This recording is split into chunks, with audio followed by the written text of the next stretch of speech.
And explain further what has happened, I would like to highlight that there will be continued pressure that we're going to face in Eskom. This pressure will take place as we transition from or towards financial and operational sustainability. We'll still be expected to take resolute, tough, and decisive decisions, not just as Eskom, but also the shareholder. In explaining the challenges that we are facing, it becomes important that we highlight a couple of issues that took place in 2018. The first one is when I was appointed as an interim CEO in January 2022, I was the fifth CEO at Eskom in 1 year. That indicates the instability of the institution, what it reached, what levels did it reach. And secondly, during the same year, 2018, that we were reporting, that is under review, the boards had changed 3 times.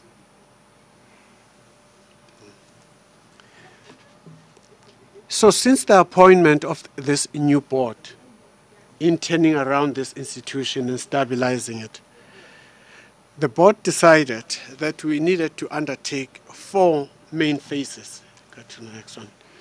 To turn this place around. I'm not going to talk about what is in the presentation because it's basic. I will just talk about incidences, occurrences, processes that have been undertaken and what has been the impact of those. Starting with the first thing, when the new board was appointed, the first thing they needed to deal with was corporate governance, which had broken down. And the breakdown of this corporate governance meant that, unfortunately, Eskom could not access funding for quite some time, from July last year up until February this year. Eskom could not access any funding. That's the first thing. However, when the Eskom board put up the 4 phases, the first thing was we need to clean up this place. Cleaning up this place entailed ensuring transparent and effective governance, but moving an institution toward a clean audit report. That was the first thing. The second thing was stabilizing the institution. Stabilizing the institution was to ensure that it has funding, that investors are lending us money, and we are able to pay the obligations that we're facing. But there was some efficiency optimization that were needed. We're not only going to look only on the cost side of business, but we needed to identify key strategic initiatives that will enhance revenue on the other side. And ultimately, it's a future Eskom, which has been in the news for quite some time, as to what shape should Eskom take for it to be sustainable. Those were 4 things that we undertook. And then the next slide will quickly touch on the cleanup, what we did. The numbers have increased on the senior executives that have exceeded the place. Last time we were here, I think there were 9. They've since increased to 11 that exceeded. We continue to undertake further investigations, and there are ongoing disciplinary hearings, not just on senior executives that are implicated, but also the whole staff. We have since opened 11 criminal cases, 5 of which involve 9 senior executives that are no longer with Eskom. But what is important is to look at the number of disciplinary cases, which has increased from the last time we met to 1,049 since April 2018. Out of those, 822 have been finalized, resulting to 97 employee exits and more than 200 employees have been suspended without pay. Honourable members and Chairman, Honourable Chair, it is also encouraging to note that the staff members are making use of the whistleblowing. As you can see, that this is just the last quarter of the year.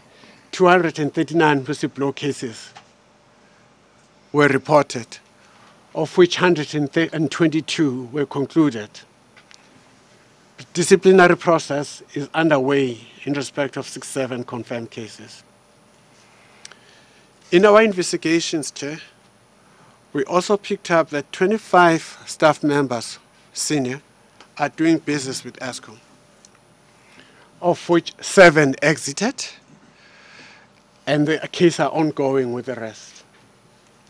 The lifestyle audit that we spoke about has already been completed at the senior, at the F band, and about 20 members of the E band, and is being discussed at the board level. Irregular supply contracts. We have identified 5 that we are not going to do business with. However, that's not the end of the story. All these cases have been reported to the SIU and the Hawks. Those companies we are not going to do business with. These are companies that we had undertaken business of about 2.3 billion. We did recover, like we reported last time, McKinsey, 1 billion, including interest, and we'll be going to court, actually in December, to try and recover 650 million from Trillion. The date, I think, is the 15th, is the 8th of 5 of December. Thank you so much. Yeah. We're cooperating with all 8 regulatory bodies in conducting major investigations.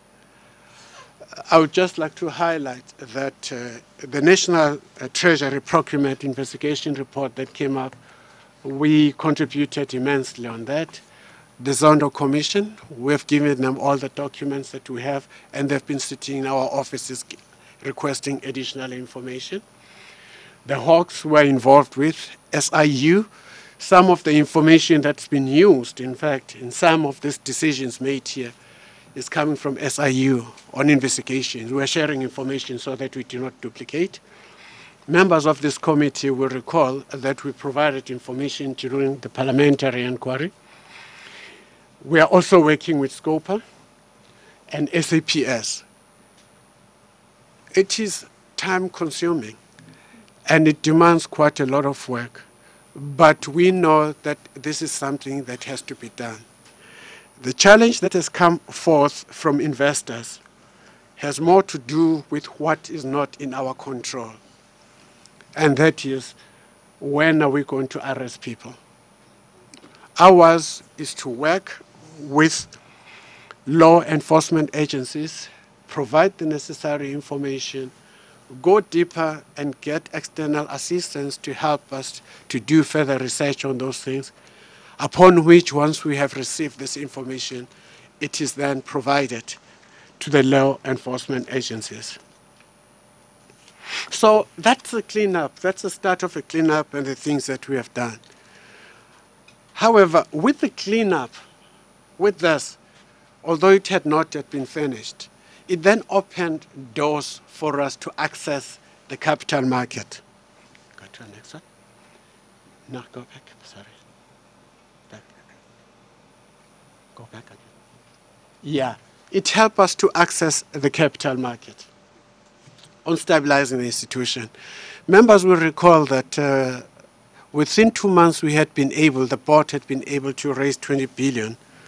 That was a bridge funding that was needed. Otherwise, Eskom will have defaulted. But we have done more than that. This year, as at end of September, for this funding year of 72 billion, we have raised 57 billion. That 57 billion has been raised from South African investors, it's been raised from foreign investors, and global DFIs. Now, Honourable Chair and Honourable Members, these 2 things, the improved corporate governance on the one side and access to funding has helped us. And accordingly, the Fitch rating agency, which had put us on negative watch, which means we are going to be downgraded, noted the changes and the developments that have taken place. And they move us out from credit watch, which is positive because we've been on the downward trend for quite some time. Now, when we're talking about stabilization, Chair, and you see that an EBITDA margin improved from by 21%, from 37.5 billion to 45.4 billion. There were a number of decisions that had to be made, and I'll go through them that helped. For example, it was a reduction in the capex. We did commit when we were here that we were going to reduce capex by about 10 billion a year. That has been done. We reduced the OPEX by another 10 billion. That has been done. So the combination of the capex and OPEX is expected to save Eskom roughly about 100 billion in 5 years' time. We have maintained the maintenance cost at 19 billion. However, that has brought with it its challenges, and the Chief Operating Officer will touch on that, will highlight. Because if you are looking, Eskom has been under financial challenges for the past, 8-9 years or so. And one area that was easy to maneuver and manipulate in reducing the cost was the maintenance cost. But because we then reduced the maintenance cost, we haven't managed maintenance in the manner and the way we should have. And some of the current challenges that we are facing, which we'll talk about,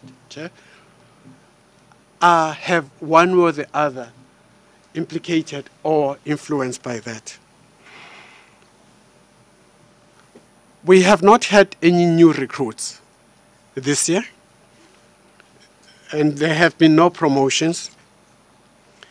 And bonuses for senior management have not been paid. In fact, we only paid ex gratia to the bargaining unit at 10,000 each. We also went further when we are talking about efficiency optimization. We are talking about targeting 500 MW additional demand. As we talk, Chair, we're happy to announce that 500 megawatts that was targeted, we have sold about 300 million as we are talking now, raising roughly about 1.5 billion or so. And we're hoping in 2 to 2.5 years that will have increased to about 2.5 billion.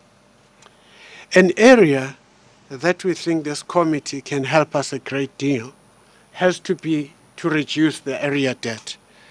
When we're here, we did talk to the members and highlight that we're targeting to reduce the municipal non-payments or debt by 1 billion a year. At that time, the total debt of unpaid loans was 13.5 billion. Members, this has since increased and is sitting at 18 billion as at the end of October. It has reached a stage where this debt increases almost at about 1 billion a month.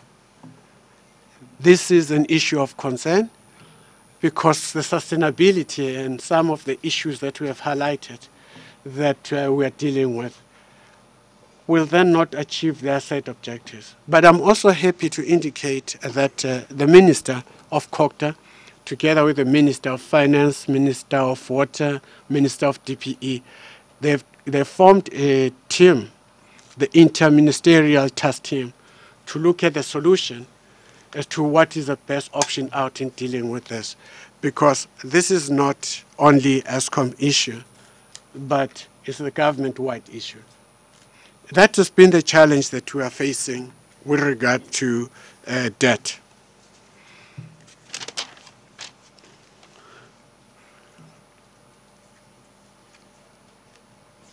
There are other successes that are here that we can talk about. On stabilization, RCA, determination of 32.7 billion.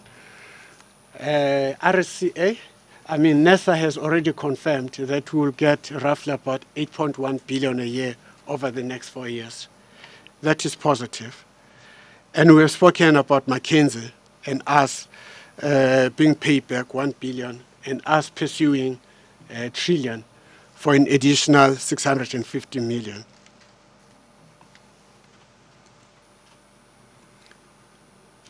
We are working on Eskom of the future, which is the last point here. I've already highlighted to the members that this issue is now at a ministerial board level, and we hope sooner will come to present how the future of Eskom will be and how will it be structured and what kind of decisions will be expected as we move forward. Okay. Now, could you move to operational? The operational performance, this was 2018, and we had said it continues to improve. We felt that we have to talk about what happened in 2018 and what is happening now for members to have a clear understanding of the challenges that we are facing. And the Chief Operating Officer will start, and I will come in later. Thank you, Chairperson.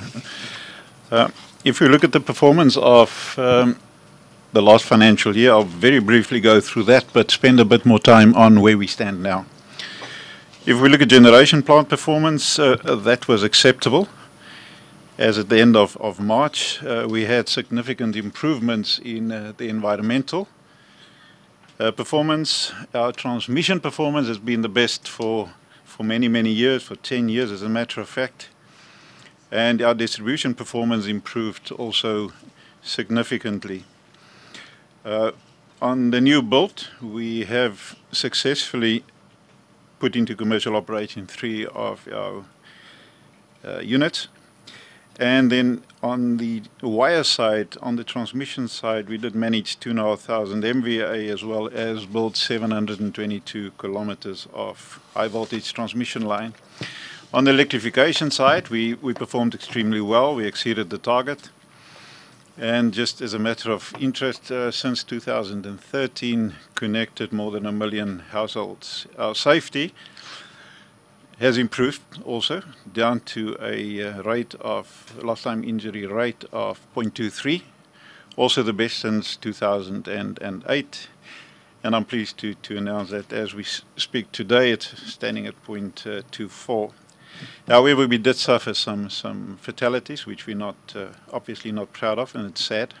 So we're doing whatever we can to eliminate those. Then our BBB EE expenditure was good, as well as with the black-owned suppliers. We did spend attention and dedicated focus on females, putting them in senior management positions. However, as at the end of March, just to end the operational performance for 2018, the stock levels remained a challenge. Chairperson, I would like then to, unfortunately this is not part of the presentation, but I believe it's important to look at where we stand as at the end of October, and this was also the feedback we gave on Friday at the State of the System feedback, media feedback. Chair, although distribution, transmission and Kuberg is performing very well, our generation side of the business performance remains a challenge, and I'll spend a lot of time on that, or more time on that. And the cause is basically for generation deterioration performance is that we have on 10 of the stations less than 20 days coal stock, and on 5 of them less than 10 days. So that, over and above that, then we sit with a energy availability factor of 74%, where our target is 80%. So we have challenges in terms of the performance of our existing fossil fuel plants, and therefore we unfortunately have to rely on burning diesel at our open cycle gas turbines to ensure that we have sufficient supply to meet the demand, specifically during evening peaks. Just in detail, a little bit more detail on generation. Our year-to-date performance for the energy availability factor is standing at 74% against the target of 80, our internal target of 80%. Our planned maintenance standing on 8%, which is a little bit higher than the 7.5 that we targeted. And the reason being, we have to start maintaining our plant more and more to get to the availability that we want. But the big issue remains the unplanned outages. That's where our challenges are, and I'll spend a bit of more time on that. So that is standing between 15 and 16. So let's talk about 16%. So I'll unpack that a little bit later. So that is our challenge, is our unplanned maintenance. On transmission, still the same as at the end of October, very positive. Our maintenance is on track as well. So what we've planned to do in maintenance on our transmission network, electrical network, that's what we're doing. On the distribution side, also positive performance. We reduced our outage durations even further. Our target 38, and we're down to 34.9. And then the frequency of interruptions also is good performance. We have a target of 19.8 times the frequency. We're down to 14.3. And if we compare it to the end of March, end of March it was 18.7. We're now down to 14.3. And then on the durations from 38.8 down to 34.9. So there's good performance in terms of distribution networks. On electrifications, we're also on target. We've done around about 82,000 as at the end of October. So it's good performance, and we believe we will achieve the 200,000 by year end. On the new build side, we successfully managed to synchronize at Medupi Unit 3 and 2 to the national grid in April and in October this year. Then in commercial operation, another 2 units, Unit 3 at Medupi and Kusile Unit 2, adding 1,500 megawatts to the network. Then in terms of the wires performance, we've done 540 megawatt of transformer capacity that we have installed, and year to date we have built 228 kilometers of lines. So we don't foresee any problem that there will be not achieving our target as per our shareholder compact. So in a nutshell, high level, that is our operational performance in terms of transmission distribution. Our new build, it's going fairly well, acceptable, but the challenges are with generation. If I unpack generation a little bit more, and I refer to the 16% of the unplanned. Now, the 16% basically are made up of a 5.6% that we call full load losses. And the full load losses are basically classified. We have a few units that is on long outages. Letaba Unit 5, that will take some months to bring it back. So that is 600 megawatts that we do not have available. At Duva Unit 4, there's another 600 megawatts. We did bring it back, however, we have challenges keeping it in. So I'm referring still to that one as full load loss. At Grootvlei, there's a 200 megawatt unit that is also on a long outage, expected back only in January. And then at Kriel, there's another unit, 600 megawatts, only expected back in April as of next year. So if you add all of these, it is it's about 2,000 megawatts that is on long outages because of major incidents that we have. So if you unpack then the 16%, coming back to the 5.6%, the long outage units that I just mentioned adds to about 40% of those.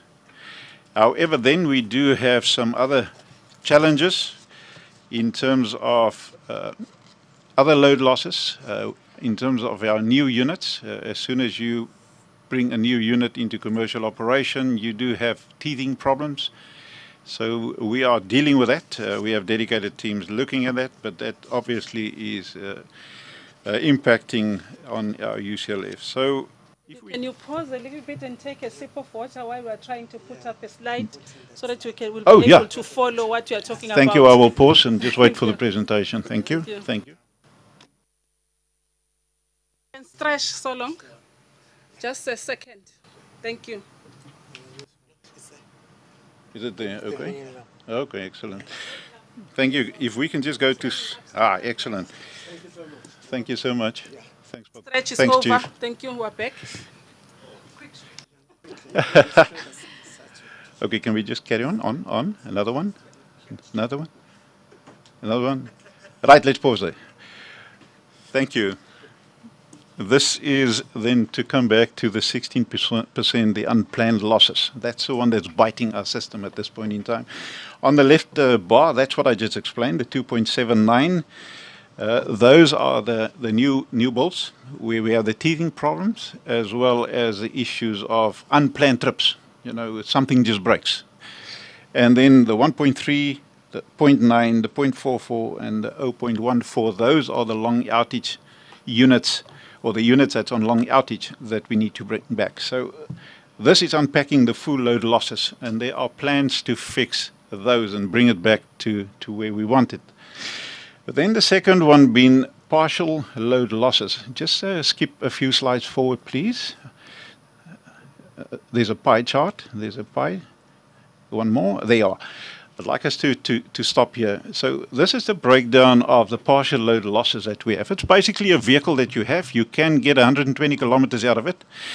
But when your foot is down on the pedal, you can only get 80 kilometers out of it. So there's a loss. So that's what I'm referring to here, partial load losses. So on the left-hand side pie, that's all our power stations. And then on the right-hand side, that is basically a breakdown of all our partial load losses. It can either be gas, it can be the mills, it can be turbine, our dry plant, taking the air in and taking it out. So that is just a breakdown. So we've identified per power station what the partial load losses are in each and every one of these stations, and we have plans to fix those. The only negative is to fix it, you need an outage. And because we're running very tight in terms of our demand and supply, it is not easy just to take out a unit and then spend the quality and the necessary time to fix it. So please just go back to the bar chart. Thank you. So the 6.49 is what I just showed you, the partial load losses. So if you add the two of them, it brings you to 12% of the 16% of the unplanned. Then we have another one that we're not proud of, and that is our outage slips. So that is when you do have the luxury of taking a unit out and maintain it, that you don't bring it back when you planned to bring it back, for whatever reasons. So there's dedicated focus to ensure that we don't have the outage slips that we are having currently. So that then takes us to 13.68, and then the last one is the boiler tube leaks. We had a plan in the past, but for some reason, and I'm not going to debate it, we haven't followed through on the maintenance plan that we had in place for boiler tube leaks, and that adds 1.6% to the total of 15.29. However, there's another contributing factor there, and that is the quality of coal that we are burning at this point in time. But it doesn't take away the fact that you can put a plan in place to fix your boiler tube leaks and to effectively maintain it. So, Chairperson, in a nutshell, this is the area that we need to focus on. And this is where we have detailed plans. And, Chairperson, I can assure you, as I did to the media on Friday, this is one of my main priorities as Chief Operating Officer. I'm personally focusing on this on a weekly basis, getting feedback on progress. Next slide, please. Chair, I'm not going to go into a lot of detail. We can make the presentation available, but this is what we refer to as a 9-point recovery plan to get our performance of our network, of our plant units back to the 80% where we want it. Number one is to put a lot of focus on the new plant. So we're going to have the teething problems. So we have a dedicated team, specialist teams, that is, whenever we pick up a problem, to ensure that we resolve it. And that where we build in new units at Kusile, or it's actually only Kusile that's left, that we ensure that we put the plans in place not to have the same negative impact. So then the second one, I've spoken about fixing the full load losses. That's where I refer to the units that's on long outage. It's to see if we can bring those units back earlier, dedicated teams to look at that. Then to fix partial load losses and tube leaks. I've spoken about that. And for this we require, just in this year that's coming, 59 planned outages.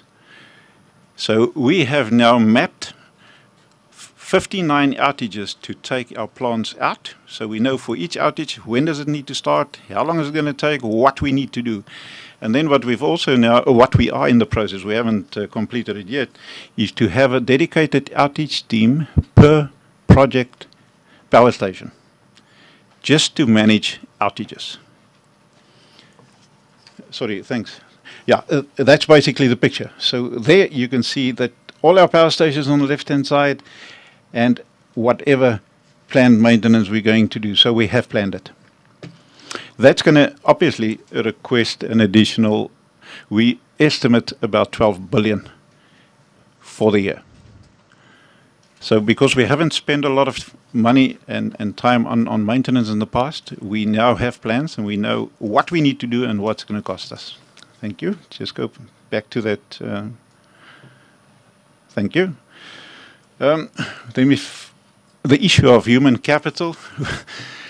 On 7 of our power stations, we have acting power station managers.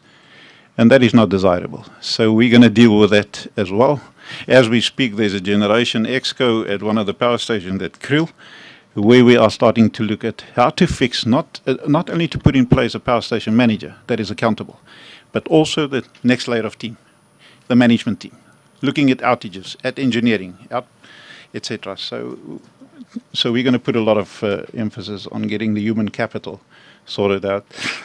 Then just to prepare, as we're going through a tough time at this, as we speak, in terms of what we have available to what is required, is to make sure that we have sufficient diesel whenever we do need to burn our open cycle gas turbines to supplement.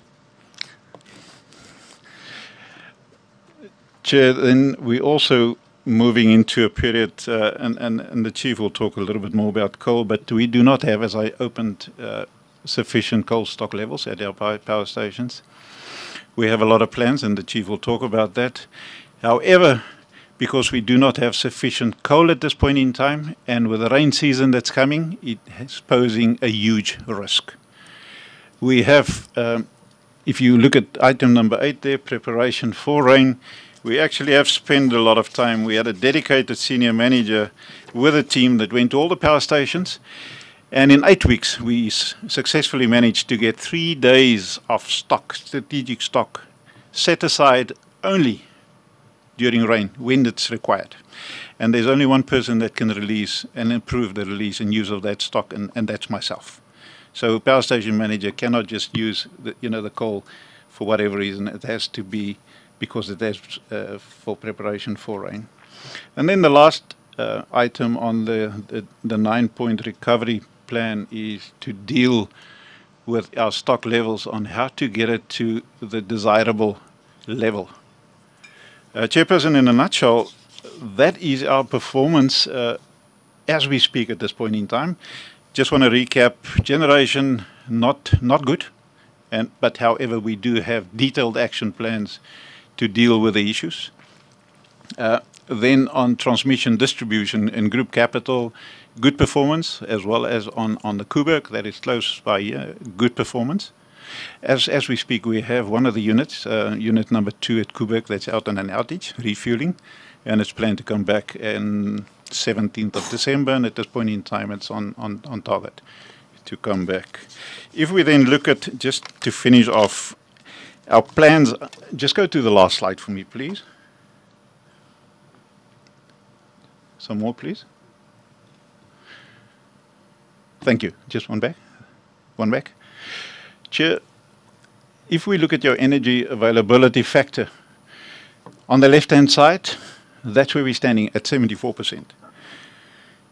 So it is still, we believe, going to go down to around about March. where we believe the plans that we have now will start contributing to turn the poor performance around. And that in a year's time from now, we would like to be back to at least 75%. And then in another year from there, back to close to 78%. So this is not a quick fix. I believe it's important to stress this. It's not a quick fix. So you can't just take like your vehicle quickly in and fix it. And this is going to take time. It's a process. It's going to take a lot of effort, dedicated teams. But we are very optimistic, that we will change the picture around. Unfortunately, it's going to take some time. Thank you, Chairperson.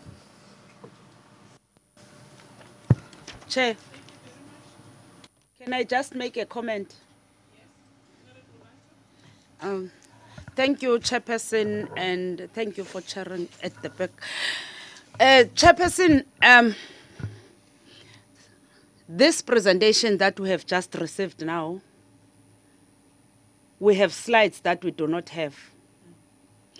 And one of the major issues that made us to have an inquiry, it's not having information or having the wrong information.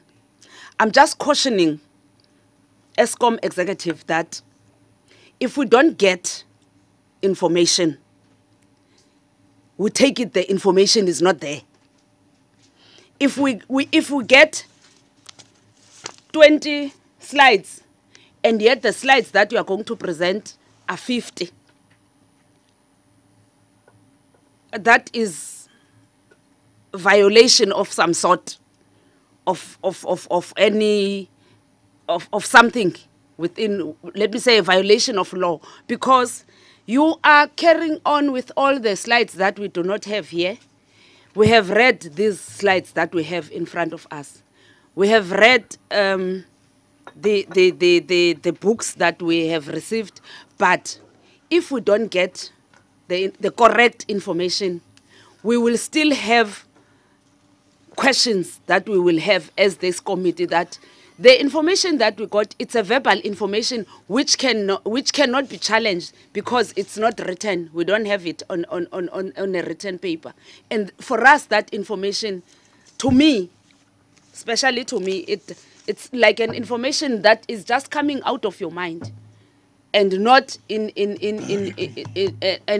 a written form. Because what you are doing, you said in the media briefing that you had, or a briefing that you have on Friday, you had these slides, but now it's Wednesday, the following week, you don't have them with us. I just wanted to raise that so that you are aware that we see that we don't have the information that you are presenting. Thanks. Thank you very much, honorable members. I just want to bring to the attention of the members that have been reliably informed that there are about 3 or so slides that are missing. I think it's something that we can have a break and deal with that and bring it to... Okay.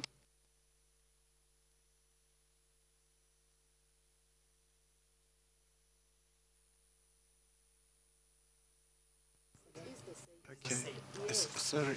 No, what the committee officer who received the report says, that they've gone through the report, but they were referring to their notes. There are about maybe just 2 or 3 pages that they were using as a reference. And if members requires those slides that were making, references were made to, those copies can be made available, except their own notes, because it was just, they were just speaking in addition, adding their own notes, elaboration of what they were presenting. We take note of that. I think it's something that we can, before end of the meeting, is something that we can be resolved, or we can just take a short break and print that out and bring it back. I'll be guided by the members. Do you want us to proceed? Thank you very much for your understanding. let's proceed. Don't go back to it. Any additions? Any additions on the presentation? Chair, it's just to highlight that it's not a presentation. The COO here spoke about the challenges we are facing on coal. And we wanted also to explain why we're where we are. And Chair, I fully agree with you. These are additional to the annual report of 2018 that we needed to present, but we felt that the members deserve to know the challenges that we are facing, hence we've put them in 2 or 3. The coal issue, which is something we've been asked a number of times, started somewhere in November last year, 2017 November. In October, Eskom had 40 days coal cover. But by November, that decreased by about 8%. And I'll explain what happened. In November last year, there was a need to restate the numbers from Tegeta because it was soon found out that they'd been overstated. That's the first thing that happened in November. The second thing that happened is that Tegeta then came forth and indicated that they couldn't provide or supply 400,000 tons as per contract, and they were given permission to reduce that to 200,000 tons per ton. So from November, the stockpile decreased. Then the management of Eskom engaged with the National Treasury requesting an urgent coal procurement. But because of corporate governance and issues that were at hand, Treasury took quite a long asking questions. And in December, the stock continued to decrease. In January, of course, the new board was appointed on the 22nd. But during the appointment, the stock was on a downward trend. In February, with the new board, National Treasury approved the procurement of coal. But they laid 3 conditions. The first one was Eskom was supposed to go back to those that had to those who had won the contracts. Should they not get adequate coal, then they have to go to those that had been shortlisted. And if they still do not get adequate coal, then they have to open up to the market. And of course, Eskom could not get coal in the first group because the relationship had broken down with the majority of the suppliers of coal. They couldn't get enough on the second one. And then they tried in the market. And normally it takes almost a year from the time you put an RFP to actually getting the coal. That is what happened. But in February, there were a number of incidences that took place that exacerbated the challenges. The first one is when Tegeta could not supply 400 tons to 200 tons, it affected 3 power stations, Arnott, Komati, and Yandrina. So when we got permission or approval from National Treasury in February, there were a couple of problems also that took place. And that is, Tegeta went into business rescue. That took out almost 8 million tons that had been budgeted for by Eskom. That was total out. That's the first thing. The second thing, the cost plus mines could not meet their target because as Eskom, we had not invested as pay agreement that we have. That's the second thing, Chair. The third thing is the new suppliers that we have could not meet their target too. So the spiral, the downward spiral continued. Where are we now? Through the approval of the National Treasury, 29 contracts have been approved. And these contracts will give us roughly about 15.8 million tons. This will cover roughly 28.2 stock days by the end of the financial year. But what is important is we went back to the National Treasury and requested an additional 4 million tons. And National Treasury agreed on that. Out of that 4 million tons, we've since secured contracts of 1.1 million.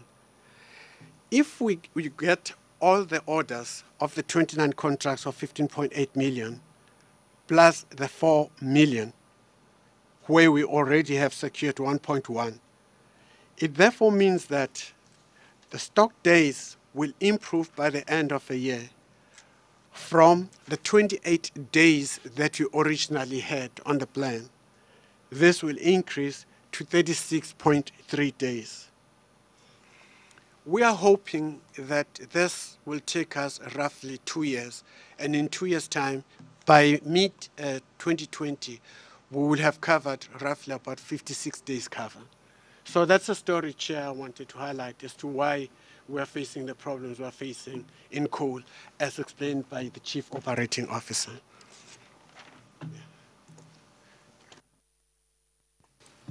Thank you very much. Any other additions from the team?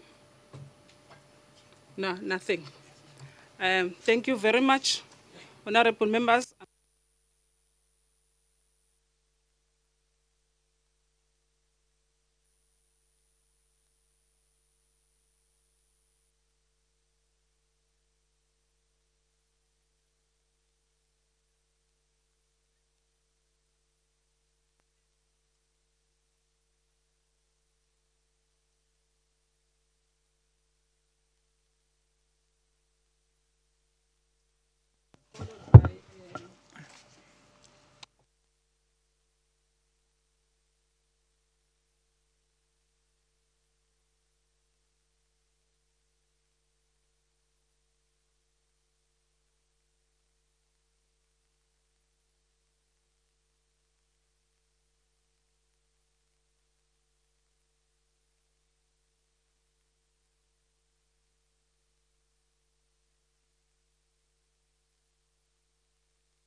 Order, members, thank you very much. Thank you very much, Chairperson. Thank you to the Eskom board too. Firstly, Chair, I think it's commendable that the Eskom board finally gives us honesty. It's not something that we've had in the past, and it might not be the story we want to hear, but at least it's the truth.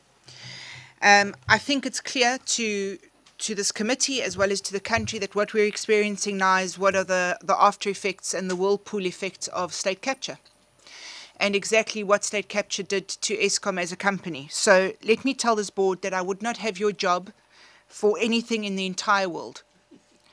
I think that you have the hardest job going forward possible.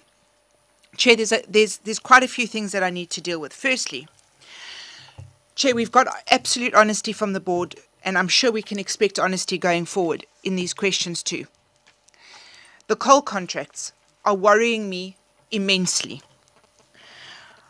How are we rectifying what was obviously a manipulation of a system, because we know that one of the catalysts of state capture was the fact that coal contracts were manipulated so that certain companies and certain shelf companies made sure that the right people got the coal at inflated prices. How are we rectifying that? Are we actually still being held ransom? And if so, can the board tell us who is holding us ransom so that we as a committee can actually do something about it? Because this committee has shown before, when you are held to ransom, this committee takes action. Are coal prices now being artificially inflated? Given the fact that we're in a state of emergency, are there people who are actually willing to take on South Africa and do the most unethical of behaviors and overinflate the coal prices? Because we're reading things in Financial Mail, in all sorts of all sorts of financial articles saying that, these coal prices are now being inflated. So is this happening? And if it's happening, you need to tell us, because we can do something about that. Because I think it's safe to say, Chair, that we are now in a state of an emergency. When you have a 5-day coal supply for certain of your power stations, it's an emergency situation. And Chair, what we have to realize is when a country is in a situation like we are now, it's akin to having your child with a terrorist, and that terrorist threatening to kill your child if you don't give them everything that you've got. And that's where we stand at the moment. So if that's happening, please tell us, and we can take action. Chair, I read in almost disbelief yesterday that Eskom's had to declare that we're going to go up to load shedding Schedule 8. What is Schedule 8? I mean, at one point, Schedule 5 went to Schedule 5A, Schedule 5B, and then we were told that if we hit Schedule 6, that would be sort of turning off the country. So now I'm reading about load shedding Schedule 8. It's in the papers today.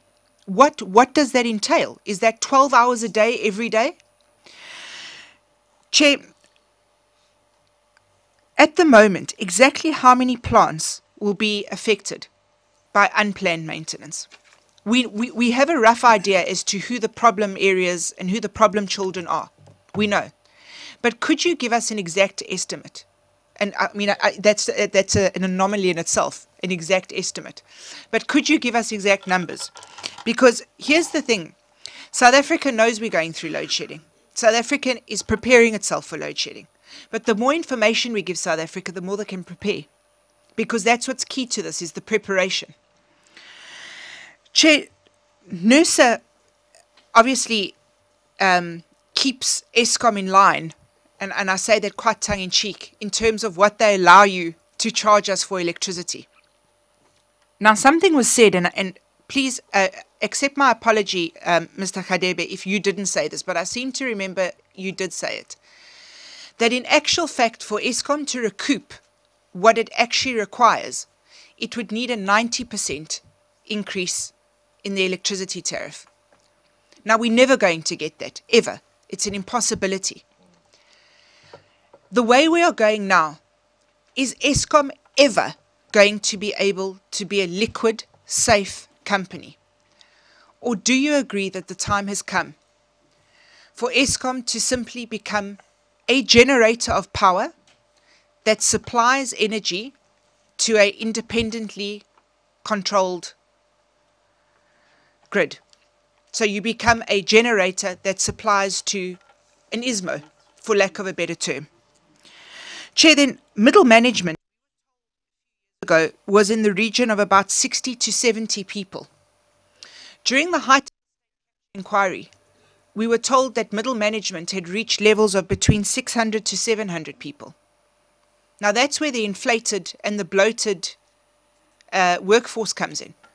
Now, undoubtedly, I mean, Eskom said this, we've read it in the papers, job losses are inevitable. They're inevitable. But here's the thing, why are there 600 to 700 middle managers? Because clearly something's not being managed well, so these managers aren't doing what they're supposed to be doing. Chair, then, the diesel per month. I read an article that said we're spending on average R1 billion a month on diesel. Now, let's be honest, when push comes to shove, you've got to keep the lights on. Our economy collapses when the lights turn off. Is this amount inflated? Is this amount correct? And Chair, again during the state capture inquiry, we were told how bizarre contracts were being given to people who actually had no experience in the diesel field, and they were friends of a brother's, sister's, girlfriend's, aunt's uncle who were getting these diesel contracts. Have we looked at who we're getting the diesel from, that we're getting it at a fair price? And how much exactly are we spending a month? And in terms of months, and I'm sorry, but to the COO, how many months do you think we're going to be needing to burn diesel and use diesel to get our power stations running? And Chair, my last question for now, because it's not fair to my colleagues that I take up all this time. A gentleman by the name of, or actually, I could be wrong. Mutai told Fin24 in an article that the EAF was at 78% currently, dropping to an expected 74.2% for 2019. Now that number stuck in my mind. The slide we saw now, which we don't have, says that in 2019, the EAF is going to go up to 78%. So where's that difference coming in? And why are two different songs being sung from this what should be the same hymn sheet? Thanks, Chair. You're most welcome. I'm going to allow members, because we have a time as we've cancelled one of the items for the day. So the next one is Honorable Luyenge. Thank you, Chairperson.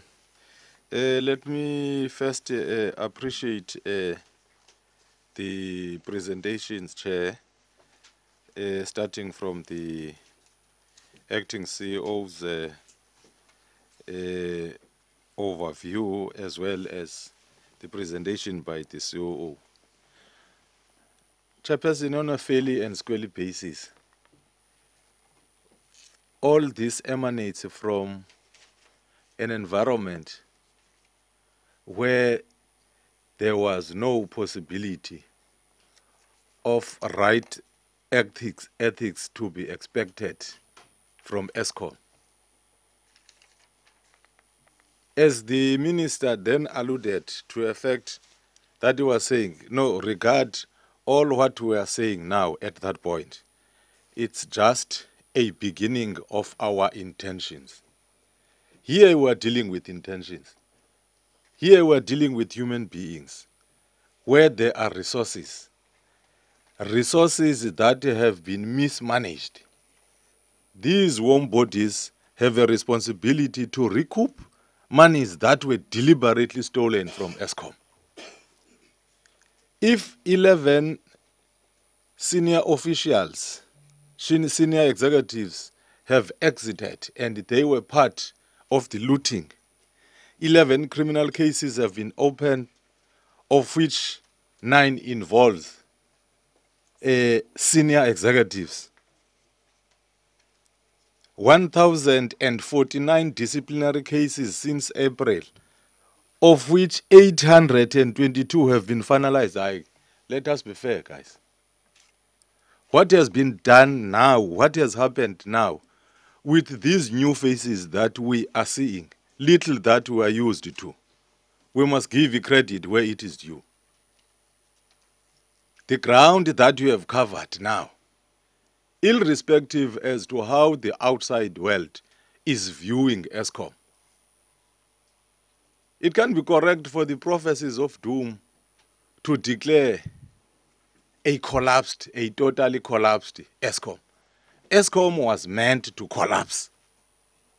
Thanks for the intervention by the president to have a minister at this point who has actually taken decisions, and the decisions that have been taken are decisions that have been well informed by the situation from which this Eskom is coming from.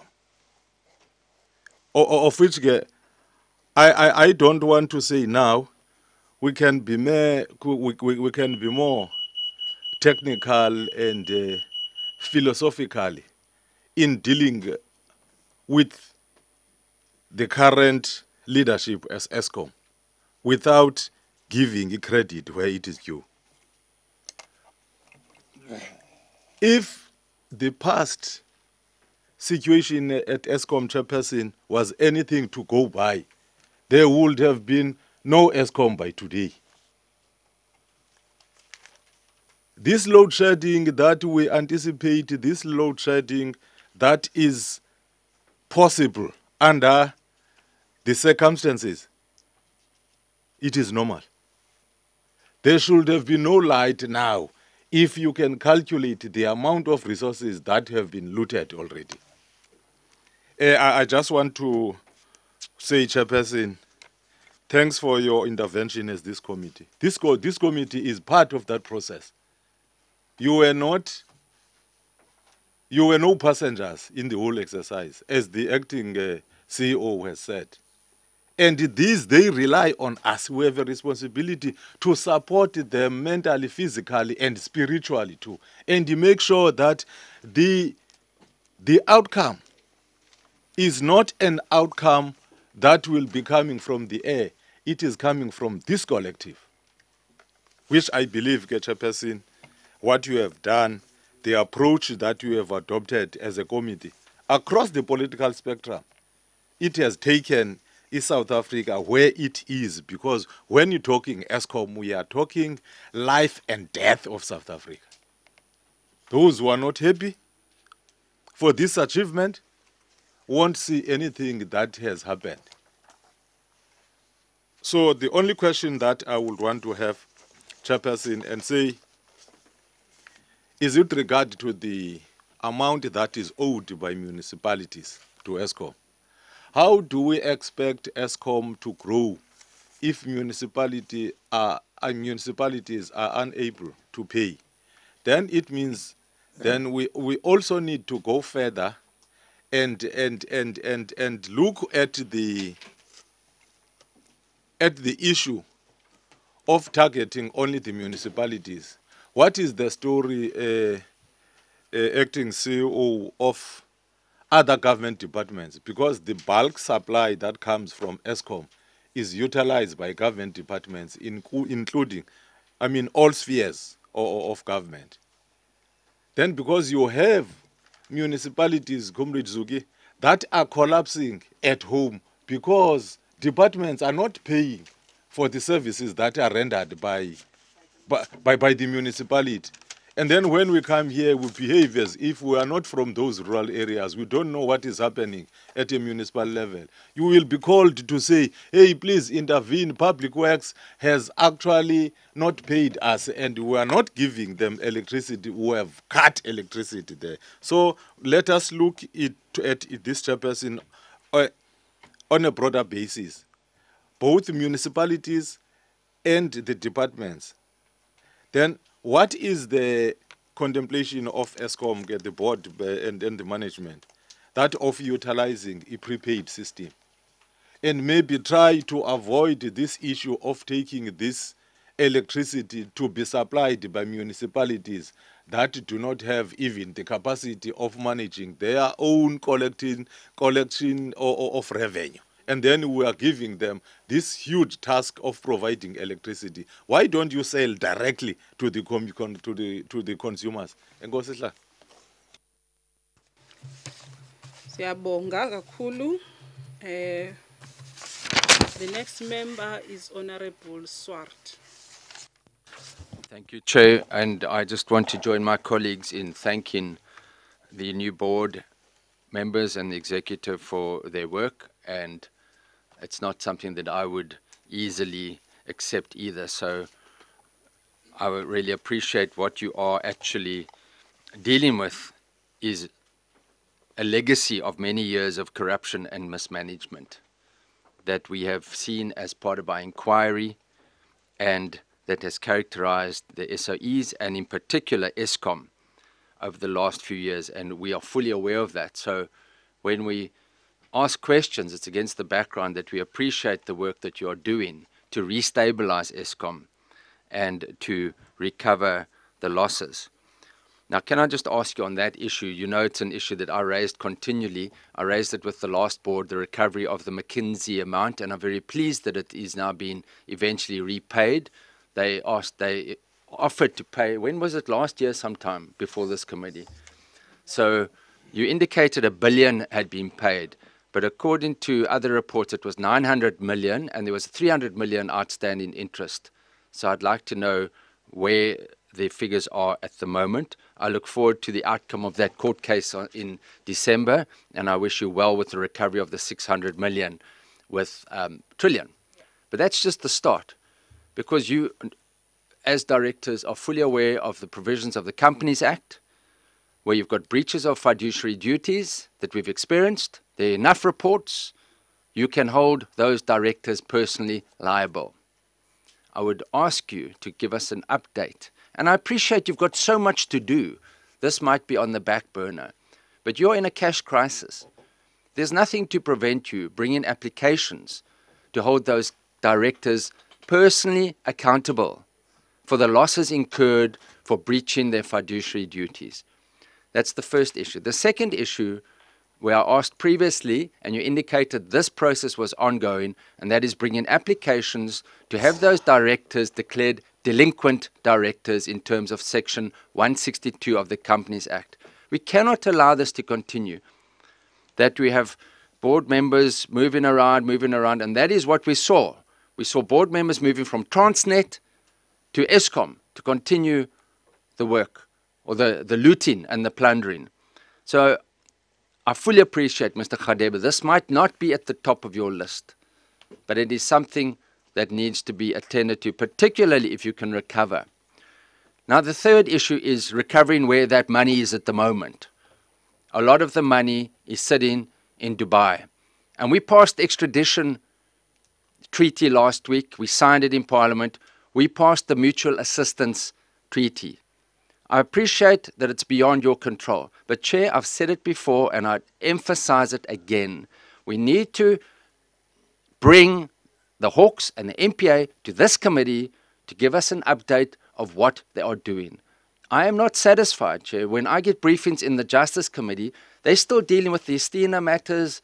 They haven't even started dealing with the Eskom issues. The evidence is there. The money is being moved around in bank accounts, and we've got to get an update, because the board made it very clear, Mr. Khadebe made it very clear, they've done what they can, they're cooperating, but it is beyond their control when it comes to actual arrests. And it is disgraceful that today there's still been no arrests, Chair. No arrests, when we know the evidence, the prima facie evidence that's been in the public domain since the Public Protector's report way back, and still we see no action in that regard. So, Chair, then I'd just like to issue, we appreciate the issue of the coal stocks, but the one briefing we got is we had a surplus capacity. Now we appreciate we are in a different dimension. There's load shedding. And I was going to ask about the 8 phases. You'll appreciate that you need to brief us about that. But why was there load shedding on Sunday, for example, where you would expect low demand? Is it just a culmination of circumstances that you've tried to explain? And then just looking at your annual report, where you indicated this little booklet, as at March, you indicate you already there were concerned about coal stocks. This is 31st of March, up to then. Normalized coal stock levels, etc., etc. I'm reading from page 86. 7 power stations below the minimum stock levels. You refer to 37 days. Recovery efforts have been impacted by low delivery from the Tegeta mines, which are in business rescue. Now, we know the whole story of Tegeta. We know that. We know the state capture. We know the contracts that were moved where I connected the dots, where contracts were cancelled and moved to Arnott. Now we said with Arnott not having enough coal.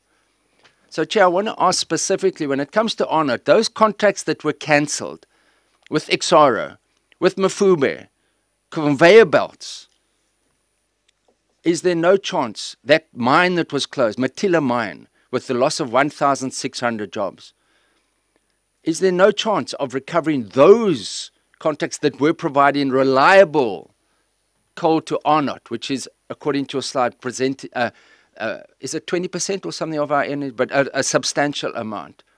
That is all part of state capture. Those contracts were cancelled. There was a conveyor belt that was supplying. What is being done to look at those supplies? And I suppose they've already now, they're selling overseas. That would be the answer.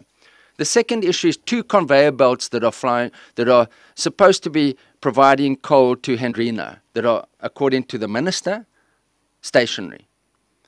These are just isolated incidents of issues relating to a general problem with coal, and we know it is related to rain. But here, in this report, you say coal security is not considered at risk. This is at 31st of March. We are working with National Treasury on ways to expedite the coal procurement process. That is at 31st of March, your report then. And it's concerning to me that we're now sitting with load shedding. Thank you, Chair. Were you referring to the I'm annual report or to the integrated report? Which one? The integrated report, and I appreciate that it might not be, but it's just information Page that we've got 86, on yeah? page 86 of that. Which paragraph is it?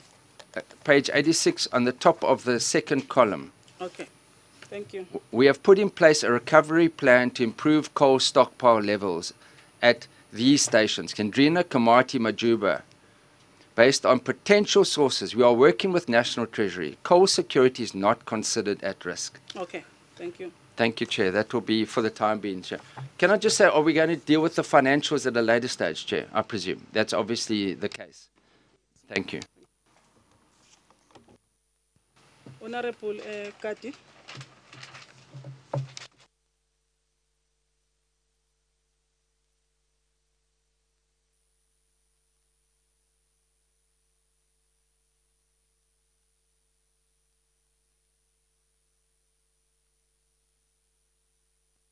Not audible.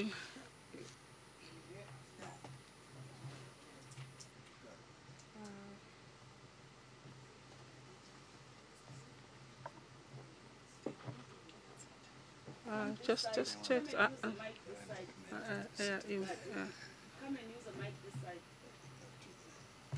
Is there a seat next to Honorable Mazoni? Oh.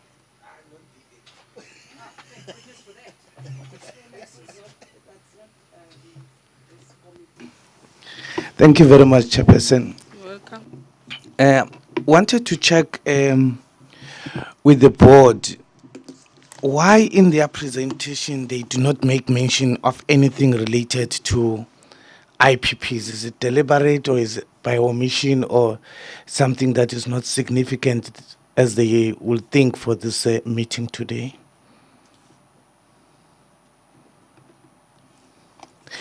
Secondly, should in case in their response decide to say something on the IPPs, is it possible they can take us on board as to what is the unit cost of procurement by Eskom from IPP service providers?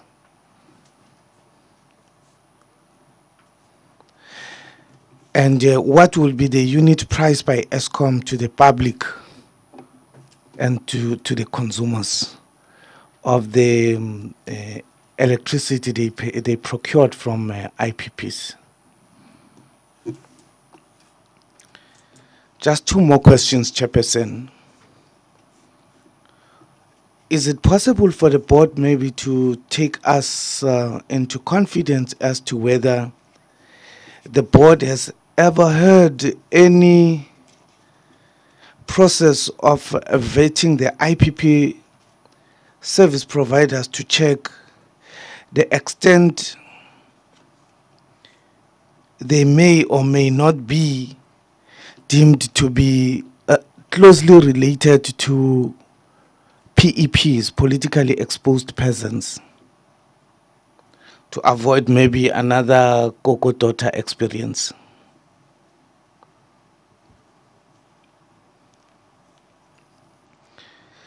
Is it possible maybe for the board to take us into confidence as to whether it has any plans in the pipeline for the privatization of the distribution unit of Eskom or any other unit of the Eskom, be it generation and transmission? And lastly, Chairperson, is it possible for the board to tell us whether it knows as to the extent of the involvement of their minister or any next of kin of the minister who may have any interest in the procurement business of Eskom and its subsidiary, in particular with the IPPs? Thank you, Chairperson. You're most welcome. Honorable Mare, you are the next. Thank you, Chairperson. First, I want to ask the CEO if it's possible to give us a list of the top 10 culprits as far as municipalities is concerned and the amounts owed by them to you. I think I requested previously, and I know there's an interministerial committee now, but I did request the chairperson of our portfolio to engage with our minister, to be engaging with the Minister of Local Government, to put it that way, about this issue, because it will help the company Eskom with the debt of cash going forward. Tremendous if we can actually solve a certain problem in the sense of only if we look at debt not less than 30 days or 60 days. There must be a point that we come to that stage. And I must say thank you for making provision for enough diesel. We all know, sir, as you also know, that is a very, very expensive exercise, but you always must have in life a plan B if needed, because we want to keep the Christmas lights on the 25th of December, so you have to have that diesel. I just want to ask about Kuberg Unit 2. Did you say it will come online on the 17th of December? Okay. It's a little bit late for the 7th. The 7th in the Cape Town is on the 8th and 9th of December. Just make sure that maybe it must come online earlier. And then I want to talk quickly about communication to the public. That was a big, I must say, fault. And I'll talk now to the CEO and the chairman of the board. Is the communication towards the public. I always say, if a person knows about something in advance, then the whole problem when it arises is softened. But the communication was done beforehand, and not like 20 hours, 24 hours per day beforehand, a long time. And just give I would say a slight warning to the public. We might, use the word might, have problems in the following period or what the case should be, but keep the public alert all the time, continuously, because then you soften the whole issue of, the anger from the public side when there's, shortage or outreaches that what's the problem with your performance that should go to the grid. And then another question from my side, and that is now personal information that I know. There's students that finished off as engineers in the end of 2017, and you've given bursaries to them. That was a very, very good project of yours, and it's an ongoing project of yours. But previously, some of my colleagues referred to the middle management layer of the whole organization that enlarged over the last few years. Now, what's the problem? I know you've got a cash flow problem, but for some of these students, they have been told, because they have to work back 24 months, that's 2 years, and now they've been told they can leave at the end of this year after only 1 year, of end of January next year, and they only then concluded 1 year as far as the 2 years that they should be, because there's no money to keep them on as a very, very junior engineer. But that is actually that very, very junior engineers is actually our future going forward within Eskom.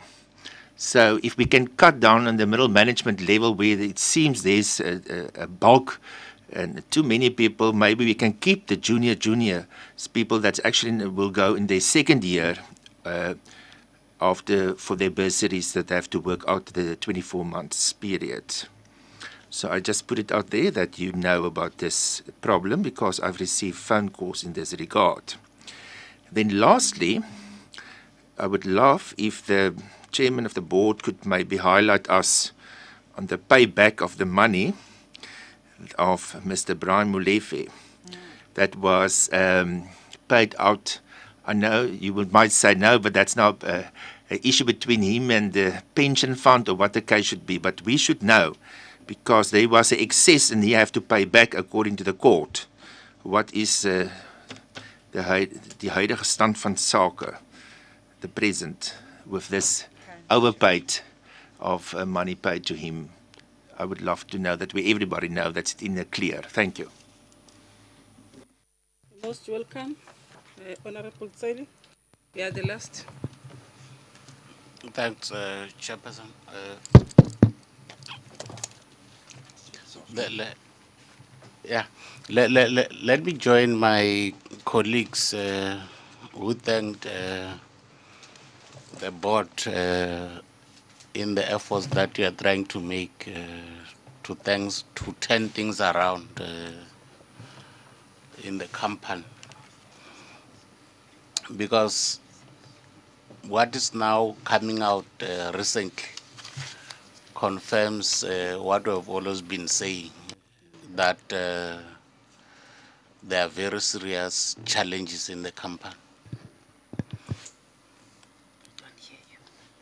That there are very serious challenges in the company.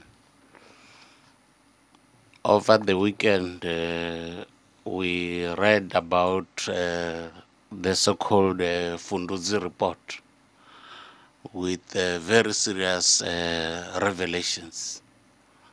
I was sharing with my colleague, Honorable Ranto, part of what the report is saying. Maybe for the benefit of the committee chair, just 2 paragraphs of what the report is saying, because it really confirms what we've always been saying, that if it was not the intervention of this committee, we wouldn't be having this company by now.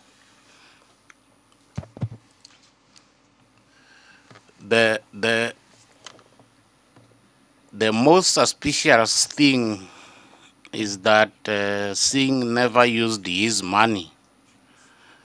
Salary payments and other unknown income just piled up and came to 19 million at the time of the investigation. It is not clear how Singh was servicing his personal accounts, because for a period of 4 years, we could not see any debit orders or cash withdrawals, said the report. These are just some of the revelations that are coming out from some of the people who were working for Eskom. Maybe a direct question will be, was this report shared with the company? If it was, what is it that is happening with regard to the investigations around some of the issues that are contained in the report? The second one, Chair, relates to municipal debt. I think Honorable Marie raised the issue. He spoke about the top 10 municipal defaulters. And I wanted to take it further because it's one issue that came out very, very sharply in our engagements with the department sometime last week or the other week. We had asked for a comprehensive report on how Eskom is dealing with the issue of municipal debts. Is that report ready? Because we had requested that the report must be made available by last week Friday, if I'm not mistaken. The third aspect, Chair, relates to irregular expenditure, which has increased in the 16-17 financial year from 3 billion to 19.6 billion. Very worrying to some of us. Very worrying, really. No wonder we can't, we're not succeeding in taking out the company from the qualification bracket of the department, of the entities that report to the department because of issues of this nature. I will appreciate if you can just share with us what led to this particular aspect and what is it that we are doing, Chair. The fourth aspect is the issue of salaries of the executives. In particular, the CFO and the group chief executive. Can you share with us the situation with regard to this particular aspect, especially in the light of what I've read earlier, as contained in the Funduzi forensic report? Can you share with us how much does a group chief executive earn and a CFO of the company? Thank you, Chair. You're most welcome, Honorable Tseli.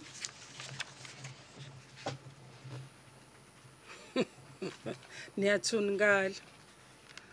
Honorable Shuvambu, followed by Honorable Ranto.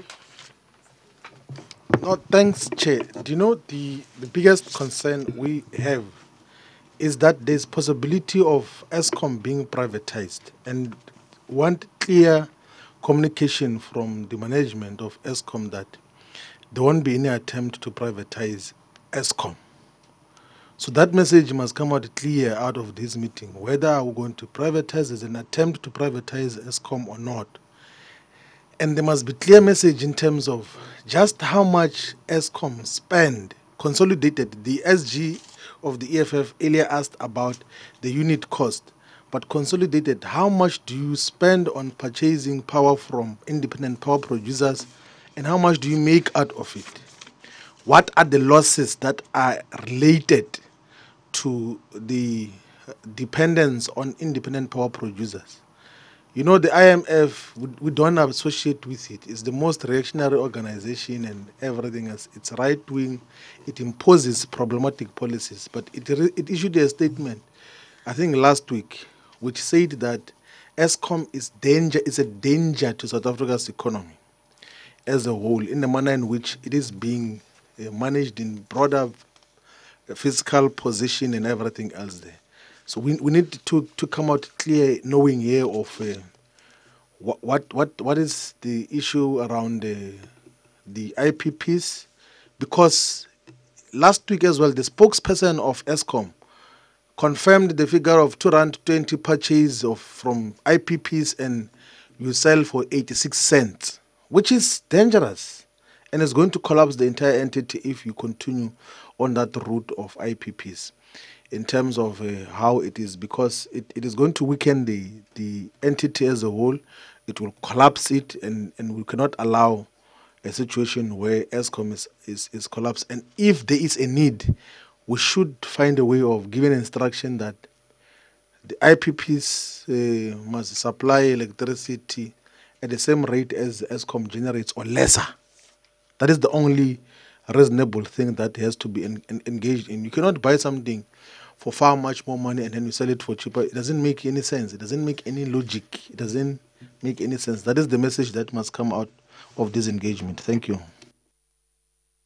Most welcome, Honorable Ranto. You are the next. Thanks, Chairperson, and my apology go to Nagal. Chair, what I want, let me also welcome the presentation and the honesty that you have presented in this committee.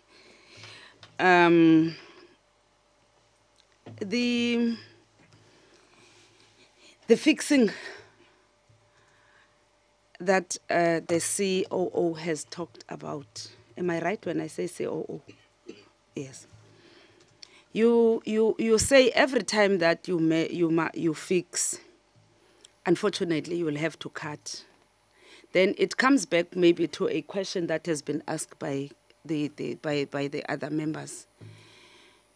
we were given the impression that the IPPs are helping when the grid is under constraint. What is the contribution of the IPPs now that the situation is as bad as it is now? Are they still part of you, or you are no more using the IPPs? You did not, maybe you did not, you did not bring them back to the company. You know, we keep on talking about people that have been charged, dismissed, or left Eskom. Disciplinary actions has been taken. Those people, when they leave Eskom, they go maybe to Transnet, to any other entity of government, and repeat the same thing. You will find that that person maybe in transport entities, and then when they get into that entities, they modify what they have done at Eskom. What is Eskom doing when a person has been dismissed in Eskom because of fraudulent activities? What is Eskom doing? Because I take it that that person should be blacklisted, and that person must not be re-employed to any other government entity. He can go or she can go and open his own company and do whatever he wants to. What is Eskom doing in those cases? And also, when you gave us the report in August, you know, your cases that you were dealing with, they are still at the same level now in November. Is there a reason maybe that makes those cases to be stagnant? The investigation as it is happening maybe takes long, and the 122 will remain 122 cases that have been done, and then the 67 will remain the 67 up until nobody knows. The 650 million that you envisage to get from Trillion, do we have something like a thing that is called Trillion, a company, or is it the former executive members that you have to get the money from? Because as a comrade or Honorable Tedi has just read from the newspaper, do we have really the company called Trillion, or do we have Singh, who has been Trillion? His other name maybe was Trillion, or the former executive members of Eskom were called Trillion then, and then now they are called with their names. Do you really have this company called Trillion? Are you going to be able to get what you want from that company? The money you are looking for. I know that you have received you have received some money from this company McKinsey. Is McKinsey helping Eskom in recovering the money that is owed to Eskom by these Trillion bosses or Trillion people?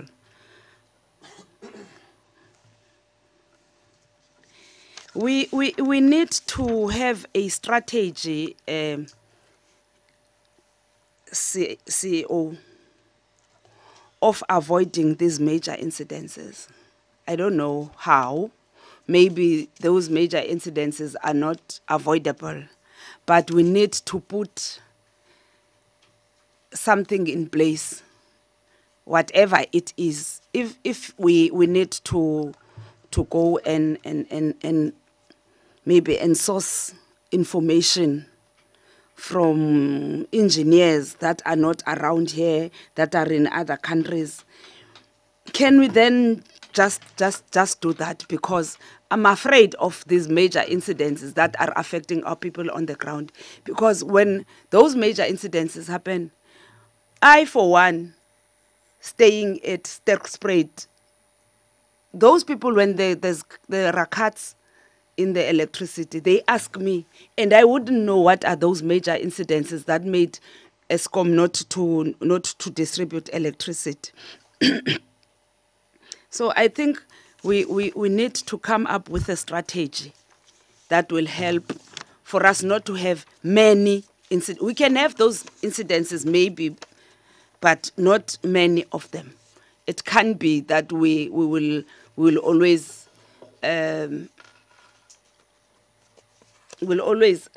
these major incidences, because one major incident should be a lesson to us in trying to avoid the repeat of that major incidences. Thanks, Chair. You're most welcome. Honorable Nkwangu. Don't, yeah, okay. Eh?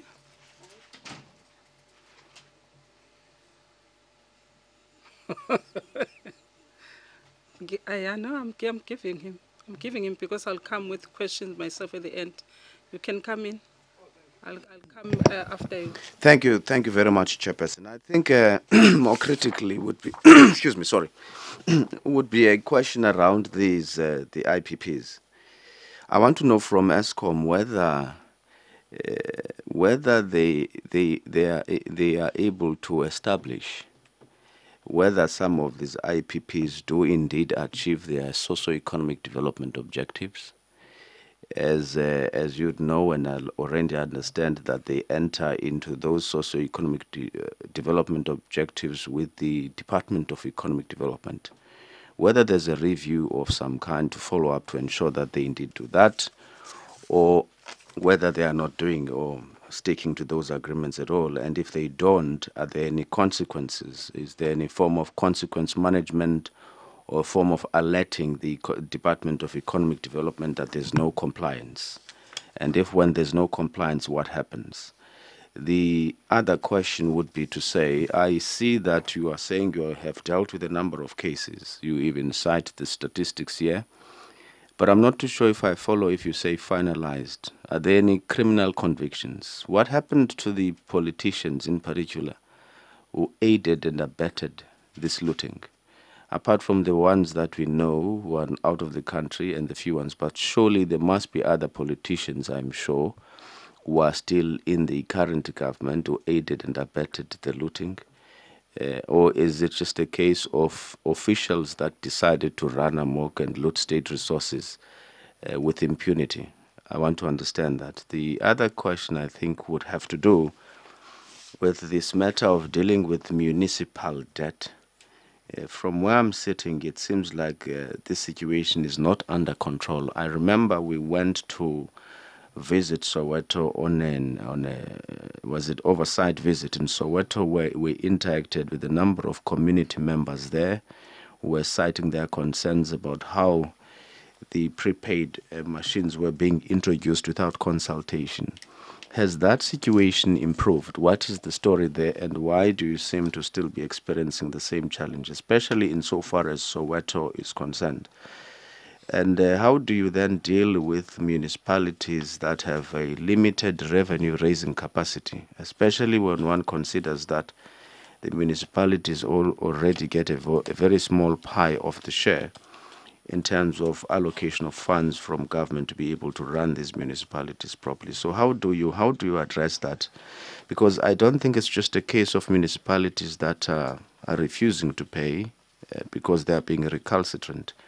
I think a major contributing factor is that they have limited resources as well. How do you have plans to try and address this problem from a more holistic perspective when you engage with government? Thank you. That's all for now. Most welcome, Honorable Tseli. Just one. Yeah, thanks, Chair. Part of what you are investigating is an allegation that the suspended Susan Daniels from the presentation and the former interim CGE distributed confidential documentation to a third party. I'm interested in this third party. I hope it's not the portfolio committee, but I'm interested in knowing the third part that is being spoken about here. Thanks. You're most welcome. Thank you very much. I'm joining the members in appreciating the comprehensive presentation and take comfort in what members have raised, that they are happy that you were honest, open and frank on the challenges that are faced by Eskom. So that also I appreciate it very much. In fact, it should be the norm.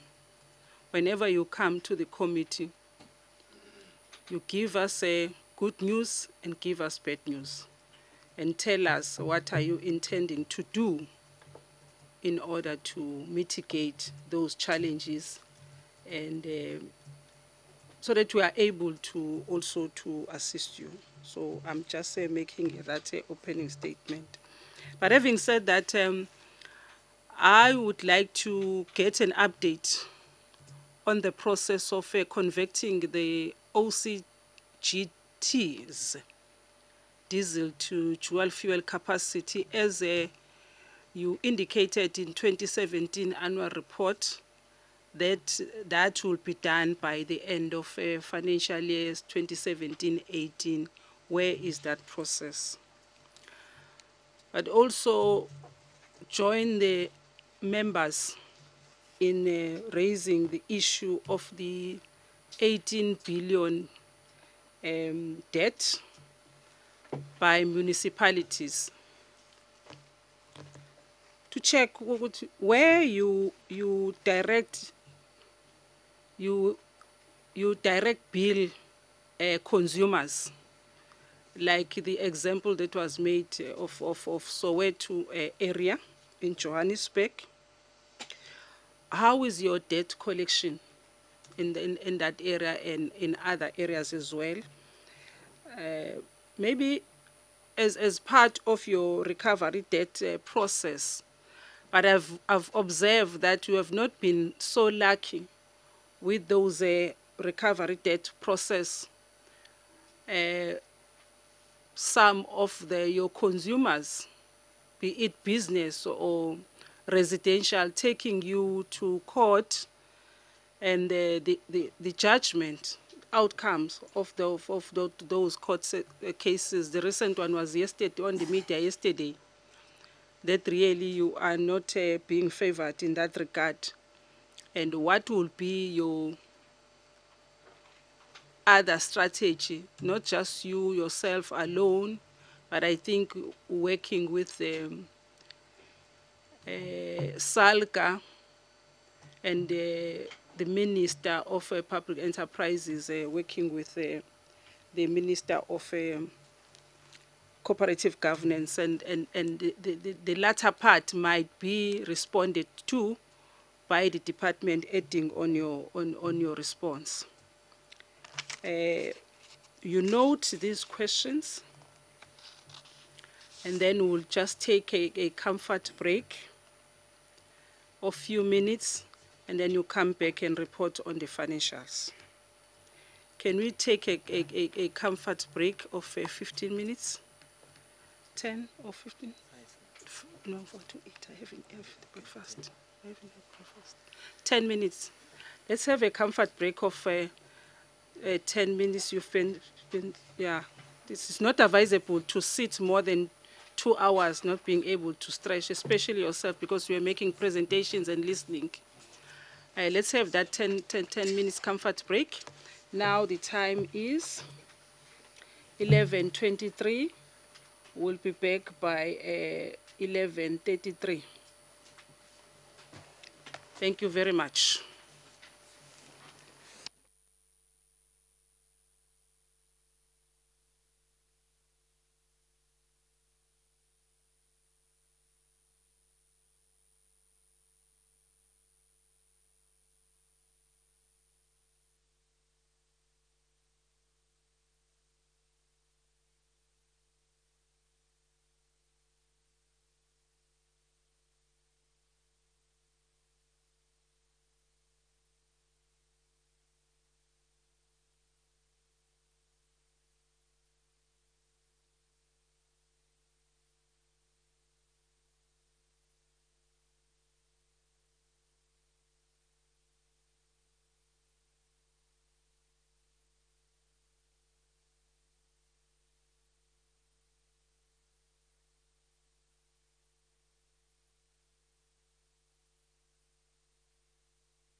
Members, please come closer to your chairs. We are restarting.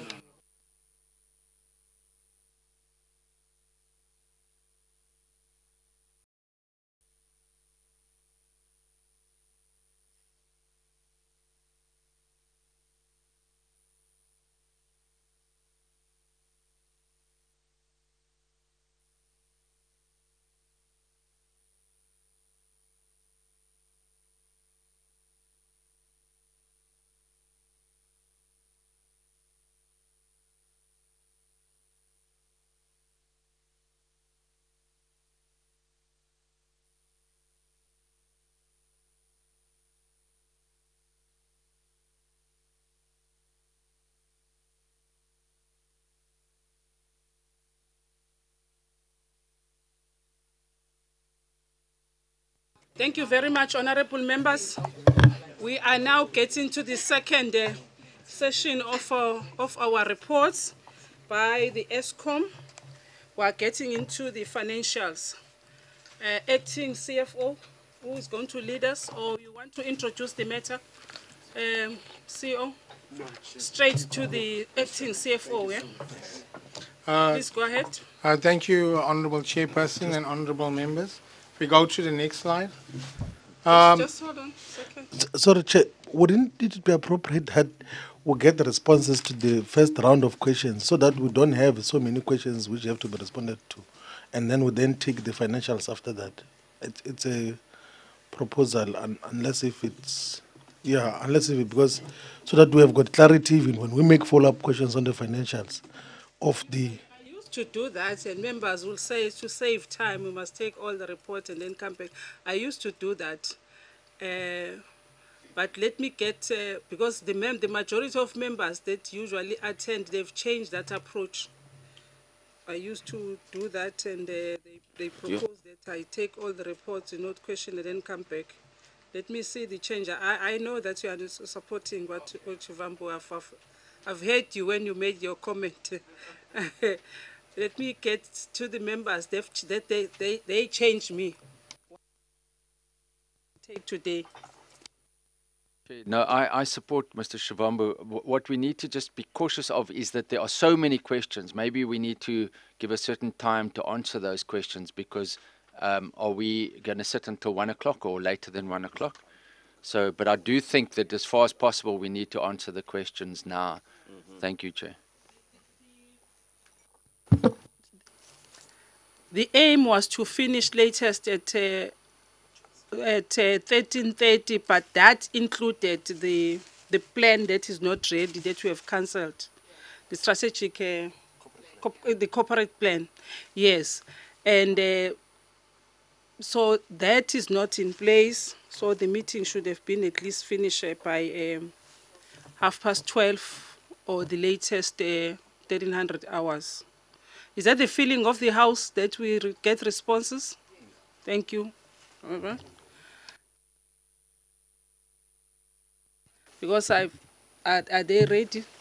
Have you allocated question among yourselves? Because I might have made you to relax, that you'll only respond. Are you ready? Okay, no, that's fine. We'll sing. Yeah, thank you. Chair, I had a few questions. Honorable Shivambu, you see what you have, problem that you have created for me. No, I was here. No, that's fine, that's fine. Really? Yeah, no, that's fine. Honorable Singh was here earlier, and he reported to the chairperson that he has to go to the Chief Swiss Forum meeting at 10, and then he will come back. And his seat was where Honorable Nkwankwa is seated. Now he's seated over Honorable Singh. So let's allow him. Okay, then we'll, because we have time. I'm just being generous because at least today we do have time. Okay, let's go ahead. Don't worry, Mr. Singh. I allowed Honorable Shivam to. Okay, Chair. No, I don't feel bad. I don't feel bad now, Chair. I'm very generous today. Thank you. Thank you, Chair. No, I had 12 questions, but 9 of them have been asked. so I'm not going to repeat. I've gone through. But the one deals with the guarantees. If we can be told about the guarantees and the access to funding, just if you can expand on that aspect. I believe that was not asked. We were also told in the presentation by the CEO, and thank you to him and his team, about the capex and opex reduction of 10 billion. And I want to know how will that compromise on service delivery, if at all? Because it's good to cut, but it'll compromise on outputs, and how it can compromise on outputs. On the arrear debt, Chairperson, now we always say municipalities, and we know, and we talk about Soweto, but what about government departments? The arrear debt from government departments, because those we can catch them by the scruff of the neck and make them pay. They should be able to have had that money in the budget. The last question is on transport contracts, because now we notice that coal is going to have to be transported. Now, who are these companies that are getting all these transport contracts? And transport cost was extremely high with other service providers in the past. Thank you, Chair. The other questions, I am told, were asked, and I'll listen to the answers. Thank you. This is how we are going to approach the responses. If there are any questions that have been asked by us that belongs to the financials, please park those. We'll come back to them when we've dealt with the report, because we must receive the report first and then you are able to answer. For now, we are only responding on the annual report presentation type of questions and clarifications, and then note the comments. Thank you very much. Over to you. Thank you, Chair. The first question from Honourable Member Mazzoni. In fact, you can group the similar questions by Musa. Group them. Yeah. It will save you time. Yeah. Okay. Thank you. Yeah. Rectifying the contract. Chairperson, Eskom, we have agreed that in particular the coal contracts that were signed in the last 3 years, we are going to review that from a legal perspective. If it was signed and contracted correctly, and not only from a legal perspective, but also from a pricing perspective. So that's the time period we're going to start with before even moving beyond that. And I think we also, as part of our review, it's linked to the irregular expenditures. We'll also look at some of the big capital projects as a review in terms of how those contracts were entered into and signed. Thanks. Thank you. The second question was on the coal price. Is it artificially inflated? Honourable Member, you should remember that we are competing with the global market. And what has happened is during the past 2-3 years, the coal price has increased exponentially. And in fact, at some stage, it was about $102, $103 per ton. It has since come down to about $9,900 per ton. But because we breach our own contracts with some of the coal cost-plus mines, for example, they've been exporting, and some of the South Africans have been doing likewise.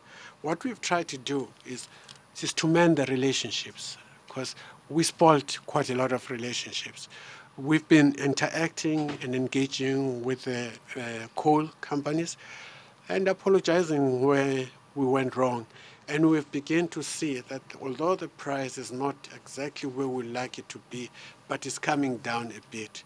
But there's another competition with some of the entities that are telling us that they just want to export, that if we're interested in acquiring the coal, we should buy at their market rate, that is $99 per ton. But again, through the engagements and discussions, we've been able to at least try to bring it down. It's not exactly at the level we should it be, but it's much better than we should be. So it's more of a global market. However, I must highlight that the previous contracts that we had entered into, some of them were questionable, like the report that came out. We are aware of that. And if and when those things happen, we do take action. And in fact, the list of, as the Honourable Mr. Sely has indicated, of the majority of people actually almost everyone who's in that list except one, we have dealt with those people. So we followed through. I think then what is the load shedding? 8, Schedule 8? Thank you, Chairperson. Level 1 to level 8 refers, if you go down, level 1 is 1,000 megawatts. Level 2 is 2,000 megawatts, and so it goes down to 8,000. We decided to communicate last week that this is the way the levels work. And unfortunately, the message came through that there's a possibility of level 8, which is not the case. It's not the case. So maybe I need to deal, if it's acceptable, Chairperson, also with why we had load shedding on Sunday. Yeah, if I can deal with that one as well. Because of the system that is under duress, you know, it needs a lot of care, tender and care. On Sunday, we didn't have, even during the day, sufficient, no, let me rephrase. We had sufficient capacity for Sunday not to have load shedding. So we would have scraped through. We had another issue during the last 2 weeks, high temperatures. So that meant our consumers used, I suppose, a lot of air conditionings, etc. In some cases, on average, between 1,000 and 1,400 megawatts more during the week. So on Sunday specifically, we had sufficient capacity to run through the evening peak with the diesels. However, because of the situation we had during the week, that we used a lot of water, so from the pump storage, from the top dam down to the lower dam, our dam levels, around about 10 o'clock on Sunday, it was quite low. We had diesel challenges. And then a decision was made not to start the week with no water and very little diesel. The decision was made to start the week with full dam levels and with a lot of diesel, because we had supplies during Sunday as well as on Monday early in the morning, to rather than request for a load shedding level 1 of 1,000, which we only, when I was at System Ops the whole day on Sunday, was only 700 megawatts. We know it's not acceptable, but that was the situation that we faced. So we started this week, and today is Wednesday. I checked this morning, so at this point in time, it wasn't necessary to have any load shedding, and we don't foresee that would, at this point in time, depending on the availability of our system and our units, not to have load shedding at all this week. And also, we don't foresee at this point in time any load shedding in the foreseeable future. So I just believe it's important to understand. We will communicate again. We will go out on a better communication, and I think that point was made as well today. Number one, more effective and efficient communication as well as to have it well in advance. To go and explain exactly what we meant by the load shedding levels 1 to 8.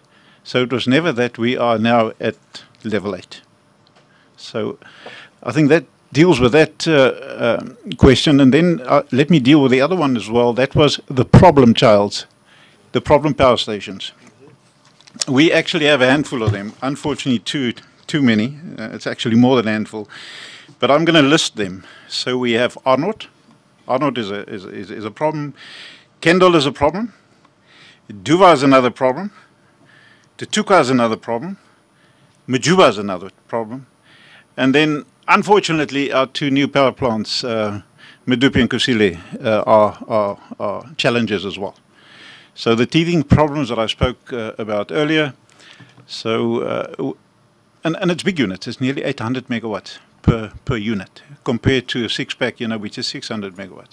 So we do rely on those, but we do have some teething problems. So those are the challenging power stations that we have. Do we have plans for all of them? Yes, we have. Is it going to take time? Yes, it's going to take time. It's not overnight to fix them. So, thanks, Chairperson.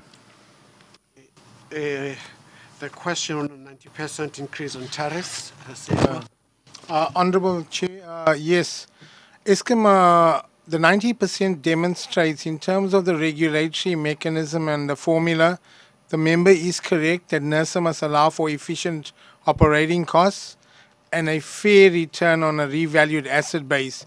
So what the 90% demonstrates is, based on our application and our costs, what we value the assets at, and our cost of capital, if we had to adjust for that full outcome of that calculation, it would mean 90% in 1 year. And that is why the Eskom board has made the decision in the MYPD4 application to phase in our application of 15% over the next 3 years, because we understand it's not practical to do a 90%. But let's reiterate that NERSA will assess all elements and all assumptions and then determine what is the reasonable and credible assumptions to make up that application. Thank you. Thank you, CFO. The second question is, when is Eskom going to be a liquid entity? Eskom is facing severe challenges. The debt increased from 50 billion to 400 within a space of 8 years or so. And gearing is sitting at 72%, and over the next 2-3 years it might go to 76%, which means that debt will increase from the current 400 billion to about 550 billion or so. We are talking with the shareholder, the government, to find means and ways of trying to work out the solution. What we're trying to highlight is that things cannot be managed the same, and we expect different results. There should be a change in approach and change in doing the business. And all of this is discussed with the shareholder, as we are talking now. So over the next 2-3 years, financially, the situation will be dire. Then the next question talks to the middle management, 700 people. The members are quite aware that we are going through the Section 189 of labor relations with the FBAN, the top management, that was announced. And we are hoping that the process will go up until the end of the year. As we are talking now, that's a mandate that I've been given by the board to deal with. So I'll be dealing with that issue. Until further notice, that's what we'll be looking into. Thank you, Chief. With the diesel spend, the billion per month, not really. The figure for the year to date from April is 538 million on diesel that we have spent. However, because of the state of our plant, and I know it's like a broken record, but that's a reality that we have, we foresee an additional 750 to 1 billion towards the end. I think that's where the billion is coming from. Then there was a question, an article by someone, the 78% down to 74%, the energy availability factor. That is true. So we went down, and we're currently standing on 74.2, and that is going down even further. So we suspect that the turning point around about March, and that's what we plan for, is going to be 73, 72%. So that's where we believe we're going to go down to before we'll be able to lift it.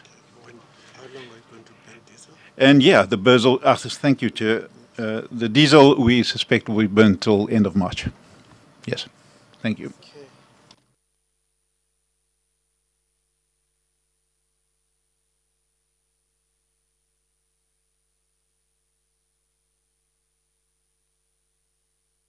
Oh, sorry. Yeah, sorry, my apologies.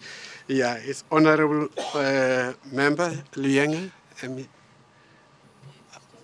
Oh, okay, no, thanks. He highlighted quite a number of things of what this has highlighted. But the question was, are we aware what government departments are owing municipalities?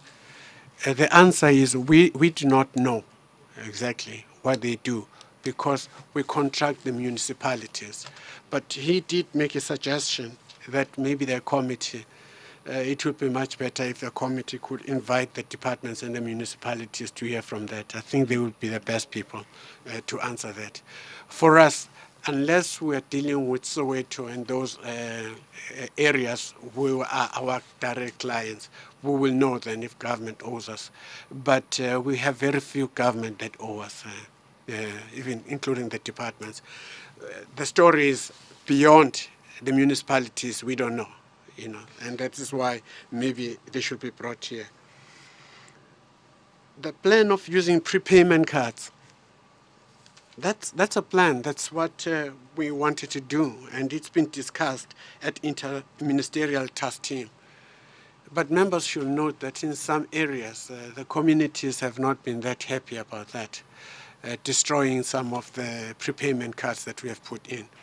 We have tried to engage with municipalities continuously. We don't just go and knock on the door and put the prepayment meters. In fact, we have deliberated with quite a different groups and numbers of committees that are representing Soweto in one form or the other, trying to entice them to look into this, even including maybe considering cutting the interest rate and looking at all other options so that they can use this. But the support has not been that great. Then the Honorable Mr. Swartu came in and you asked us about the recovery of McKinsey, a payment of 1 billion. That others have put the interest above 100 million to 300 million. The assumption that is made by the majority of people is that 1 billion was paid in one day. It was not paid in one day. So we made the calculations, and the 100 million, is it 99 or so? 90. Yeah, 90, 96. Yeah, is a true reflection of what they were owing us. Give an update of holding directors personally accountable. We are doing that. Our story has not only been to investigate and allow people to resign or to leave, but we go further through the court cases. The advantage that we have had, although the results have not been seen, is the partnership that we have had with the 9 groups in our presentations. We highlighted with SIU, with the Hawks, with SAPS, and one hopes that once we've collected all this information, maybe they will see the results coming very, very soon and immediately. In fact, the document that came out on Sunday that was coming from the National Treasury, that the Honourable Member Tseli talked about, we're involved in that. Some of the work was the research and investigation that had been done by Eskom. Thank you, Chairperson. The question on existing conveyors in Mpumalanga, specifically close to Arnott and Indrina, we are in the process to talk to these people, these miners. No conclusion yet. However, what I need to say, yesterday we went to, on the coal issues, we went to National Treasury and asked to request from them. The one being where we have existing short-term contracts, if we can approach those miners and see if they can supply more. That was the one question and request. And the second one being that we can target in a radius in Mpumalanga some miners and discuss with them and request for them, a request for a proposal for supply of coal. National Treasury came back yesterday and allowed us to do exactly those and conclude contracts depending on our own internal processes for 2 years. So these mining companies are part and parcel of this process. Thank you. Just one question from Honourable Swart. He also highlighted, Chair, that this House should try to bring in the Hawks and the SIU to hear from them as to the developments regarding the disappointment that people have. Don't respond to that one. It's directed to myself. Yes. Okay. Thank you. Thanks, Chair. Just go. Thank you.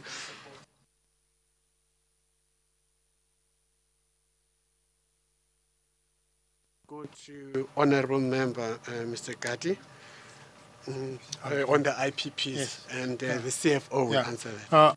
Honourable Member, the IPPs, so firstly your comment on why it's not in the presentation. This was a summary presentation. We take note of that, and in future we'll put a detailed slide on IPPs. But in our integrated report, the second document on page 81 for March, we did disclose at the bottom what was the IPP spend and the average cost. And just to highlight to the members that the average cents per kilowatt for the financial year 18 was 222 cents.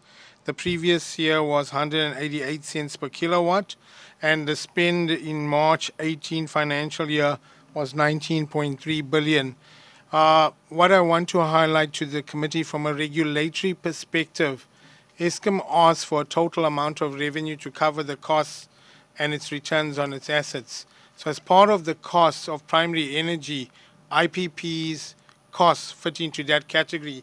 So what happens then in our request of our application of, let's say, 200 billion, this 19 billion rand is included in our application.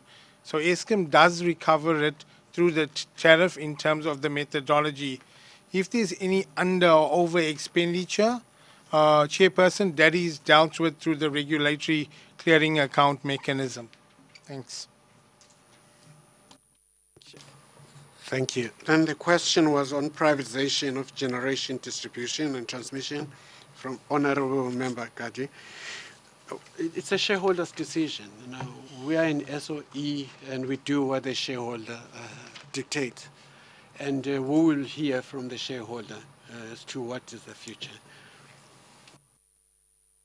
There is a question on the involvement of the minister on the IPPs. The information at our disposal, we are not aware of the minister's or his family involvement at all. But I think the best department to ask would be the Department of Energy, because they have all the information with that regard. Our main job is to buy from this company. Yeah. You ask us, Honorable Mar, you ask us about top 10 municipalities that are owing Eskom. Top 11, there are 11 municipalities that constitute 71% of the total area debt. There are 11, and they are coming mainly from 3 provinces. I will start. The biggest one is Maluti Apofung, that owes us 3.2 billion, followed by Emalahleni local municipality, which is 2 billion. There are 2 Malahlenis in Mpumalanga and KZN. Mpumalanga, my apologies. Okay. Yes. No, yes, that's yes, fine. Yes, yes. And Machabeng from Free State, I will say maybe. Maluti is Free State, and Emalahleni is Mpumalanga. And Machabeng is Free State, is 1.7 billion. Ngwate is from Free State, is 1 billion. Mfuleni, Gauteng is 900. Govenbegi is Mpumalanga, is 809. Likwa is from Mpumalanga, is 630. Tabachewu is in Mpumalanga, is 488. Ditsobutla is from Northwest, is 350 million. Modimule, Limpopo, is 315. And Naledi, local municipality in Northwest, which is 268. This is as at end September 2018. Then. Thank you. The question, Honourable Murray, it's on to ensure enough diesel. We're doing whatever we can. However, we have a challenge currently, but we're dealing with that. That Petro SA in Mossel Bay is on an outage, and that outage has been slipping for weeks now. So we're only going to get some diesel from Mossel Bay, from Petro SA, as from the 5th of December. However, the way we deal with that is we transport by truck, by road.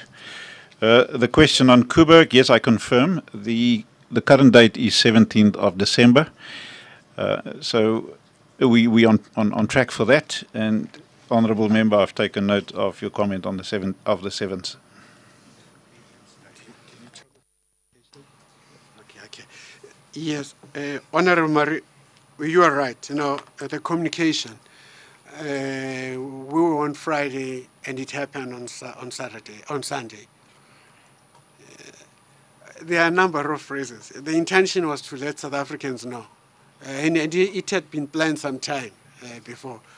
But as the Chief Operating Officer has already indicated, I missed that date. It was just a wrong date to choose because we had a diesel issue, we had a water issue, and all those things combined. And we had a number of, actually about 5 or 6 units outages that were out. So it happened all at the same time, just a day or two after the announcement. And we were talking about it. If we would have known, we could have moved it earlier. But all things said and done, as painful as it is, but I think at least South Africans got sight of the fact as to where we were standing. It could have been done better. I'll be the first one and the team to agree.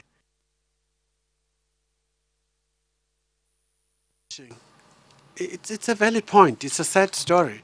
Yeah. It is a sad story. But the truth of the matter is that the institution is really under severe financial strain.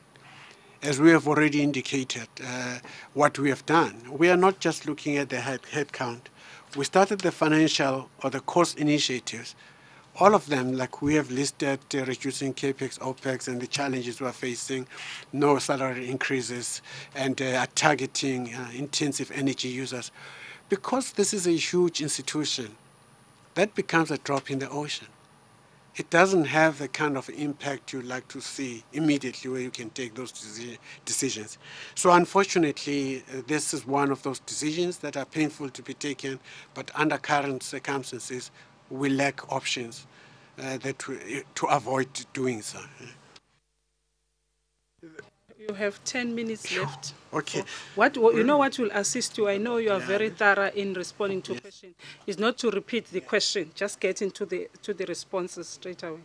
Chair, Brian Molly's first page, this is managed by our pension funds, but they have indicated that they are still awaiting the records of the court before they can make the decision whether to proceed. They haven't yet received those. Mr. Tseli, Sunday's report, okay, what is coming out? It's confirming, yes, Chair, it does confirm what is known. The report, was it shared by the... Yes, the report was shared with us. We were part and parcel of the team that investigated. Some of the work was coming from Eskom. We only have one person who's involved, who has been implicated. The majority of them are already out, and we are looking into it to make a call. A comprehensive report, I was not aware of that, but we'll make sure that we make it available because we have that report. And irregular expenditure, Caleb?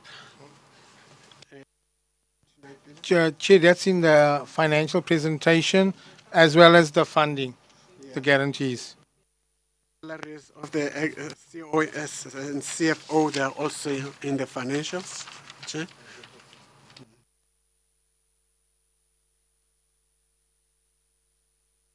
Privatization. We have already highlighted and indicated that's a decision of a shareholder. We are not the right people to answer that. I think the IPPs, the CFO has answered on those.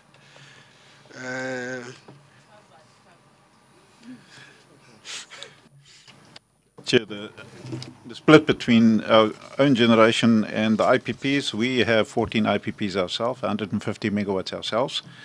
Then we have some IPP, open cycle gas turbines. So the split is it's not a big component of the total supply, but it does help in times when we need it. The numbers, Honourable Ranta, They are for the end of a financial year. We can give you the latest. Maybe we could have indicated what has been the numbers of late. That's why they haven't changed that much previously, because we're reporting the 2018.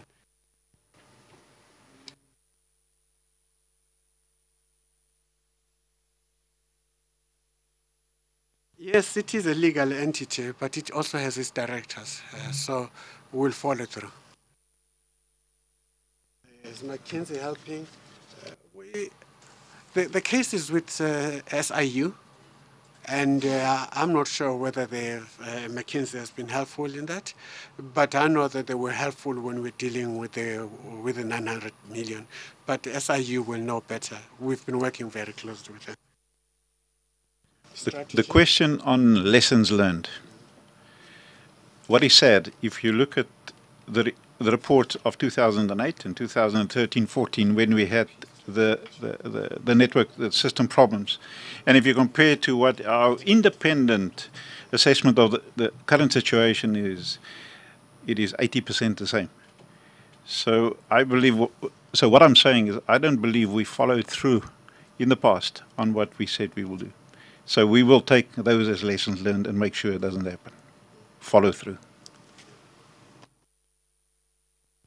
The honourable member asked us if the IPPs do meet the socio-economic objectives. Our role, unfortunately, is to buy, and we think that the Department of Energy will be the best people to respond on that.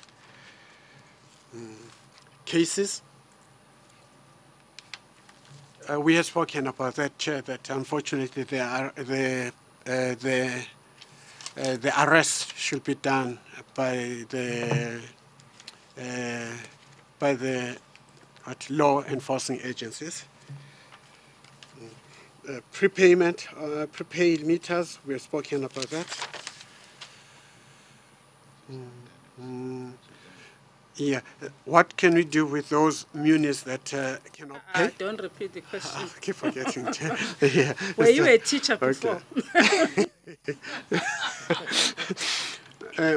No, we are aware. We are talking with the interministerial task team to deal with that issue, and we have a member here. Oh, what happened to her? From DPE who will have answered that. Yeah. Susan, Daniel's issue, Chair. The information was to a third party, a close associate of the Guptas. We can say that because it's in the media. Yeah. Then, Chairman, you ask us? The conversion of our open cycle gas turbines, yes, the conversion from gas from diesel to gas and vice versa has been done on the burners, but on the outside plant, because we do not have gas at this point in time, has been delayed. So we haven't spent anything. We're not intend spending anything.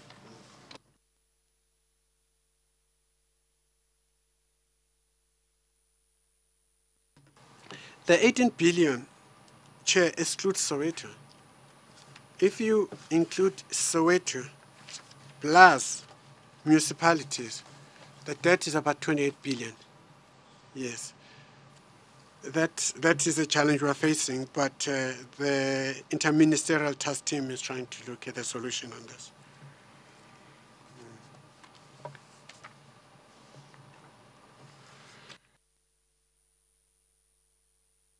Yeah, the issue of being taken to court, I think you want to losing the court cases? Yeah, municipalities taking Eskom to court. I can answer. But yeah, because the interministerial task team is looking into that, and we are trying to find a solution. In fact, there will be another meeting today, this evening, at about 7 o'clock, looking at the way forward.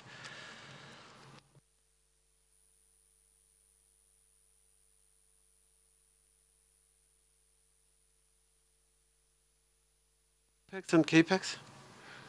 There are risks, yeah, the quality, that's what we are looking into. It is a challenge. It's something we have to look into. I think the red debt has been dealt with the governments. Just a question on coal, on transport. Mm-hmm. We have a transparent process to go out on tender, where we need truckers to transport our coal. However, we have a dedicated and a focused strategy to take coal from road to rail. So that has been approved, that strategy. So.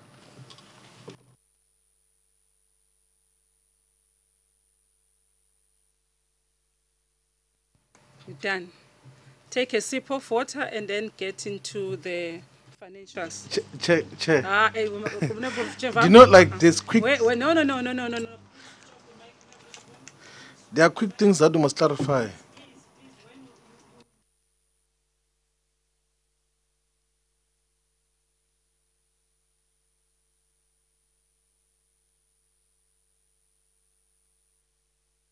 Straight to the financials. Yes, Thank you. thank you, Chair. If we move the slides, you can skip this because I'll deal with it in the income side. I think, I just want to highlight that we must understand from an Eskom perspective, the qualification was on the Public Finance Management Act and the completeness around irregular expenditures. From a normal accounting perspective in terms of IFRS, there the auditors were fine with the numbers that Eskom reported as at the year end. They did, however, modify the opinion around the going concern and the uncertainty disclosed as an emphasis of matter. If we move to the next slide, Chair, this is just summarizing between March 2017 and 2018. From an IFRS perspective, there was an issue in March 2017 which we have resolved in terms of the restatement of assets that the customers contribute towards. And as I highlighted that by March 18, that was fine. The going concern, both in September 17 as well as March 18, based on our financial situation and the various uncertainties around the performance of the plant, what the regulator will do, what is happening in terms of the economy, the collection of arrear debts. That all builds into the uncertainty around Eskom as a going concern that's expressed under an emphasis of matter. I'll go into detail on the irregular expenditures as the member requested. So if we move on. So this is the income statement when we compare March 18 to March 17. Maybe the first point to highlight that you must recall that for the financial year 2018, that's where the average tariff allowed by the regulator was 2.2%. And that, coupled with a reduction in sales volumes of about minus 0.9%, literally shows you why Eskom is disclosing a revenue that is flat on the top line. And you will see then if we move into the primary energy, that's reflected a net 3% increase from 83 billion to 85 billion. And the point here is that the IPP expenditure of the 19.3 billion sits in that 85 billion that I explained earlier. If we're moving down to our operating costs, 11% increase in terms of employee benefits from the 11% reduction from the previous year from 33 to 29 billion, and our operating costs dropped by 23% from 24 to 18 billion. However, I just want to highlight that on the operating costs, two contributing factors to the reduction from 24 to 18 billion has been accounting treatment of about 800 million for a pension fund provision, as well as the other provision relating to nuclear decommissioning costs. So those are non-cash flow items, and you'll see when I explain the cash flow statement, you will see how that 45 billion is converted into a cash from operations, which sits at 37 billion. When we move down below the earnings line, what happens is the earnings is eaten up by the depreciation as we bring the more plant online and we commission the stations. That depreciation is reflected at 23 billion rand, and that your finance costs, the debt where we are now, and it's growing on an annual basis. When you commission the assets, you then bring the finance costs onto the income statement rather than reflecting it under the balance sheet. That, coupled with the increasing debt, shows the jump from 14 billion to 23 billion in terms of finance costs. Then ultimately culminating in a bottom line loss that we have disclosed for the group of 2.3 billion. If I move on to the balance sheet, effectively the balance sheet shows you that your growth in assets from 593 billion to the 635 billion is funded through debt and whatever opening cash reserves that we had. And effectively that escalation on your property, plant and equipment of 42 billion is funded through your reduction in liquid assets of 10 billion rand, plus the growth in your debt, securities and borrowings, which grew from 355 to 389 billion year on year from FY17 to FY18. And that's basically the summary of your balance sheet. If I move on to the cash flow statement, and I think this is the crux for Eskom. You can go to the next slide. You will see that your cash from operations, and the graph below shows when you remove all the non-cash items that is reflected either in the income statement or through the balance sheet, your earnings before interest, tax, depreciation and amortization decreases from the 45 billion that you've seen on the income statement to 37.6 billion. So what this then highlights is that the cash generated through operations of 38 billion was not sufficient to cover Eskom's debt service commitments for the financial year. That 44 billion comprised 12 billion of repayment of debt plus 32 billion of interest payments, which means we could not service our total debt service commitments. We were short. So Eskom had to borrow to meet its debt service commitments in FY18. And then we fund effectively our entire capex portfolio through debt. And then we raise that through borrowings, which then the 55 billion of your investments in capex, and then your financing activities that occurred during the year leaves you with a net decrease in your cash and cash equivalents going forward. Obviously that impact of the financial performance on the income statement and through the cash flow statement is reflected in your key financial ratios, which reflect a deteriorating trend across your interest cover and your debt service cover, which shows 0.87. The point is it needs to be 1 to cover your total commitments.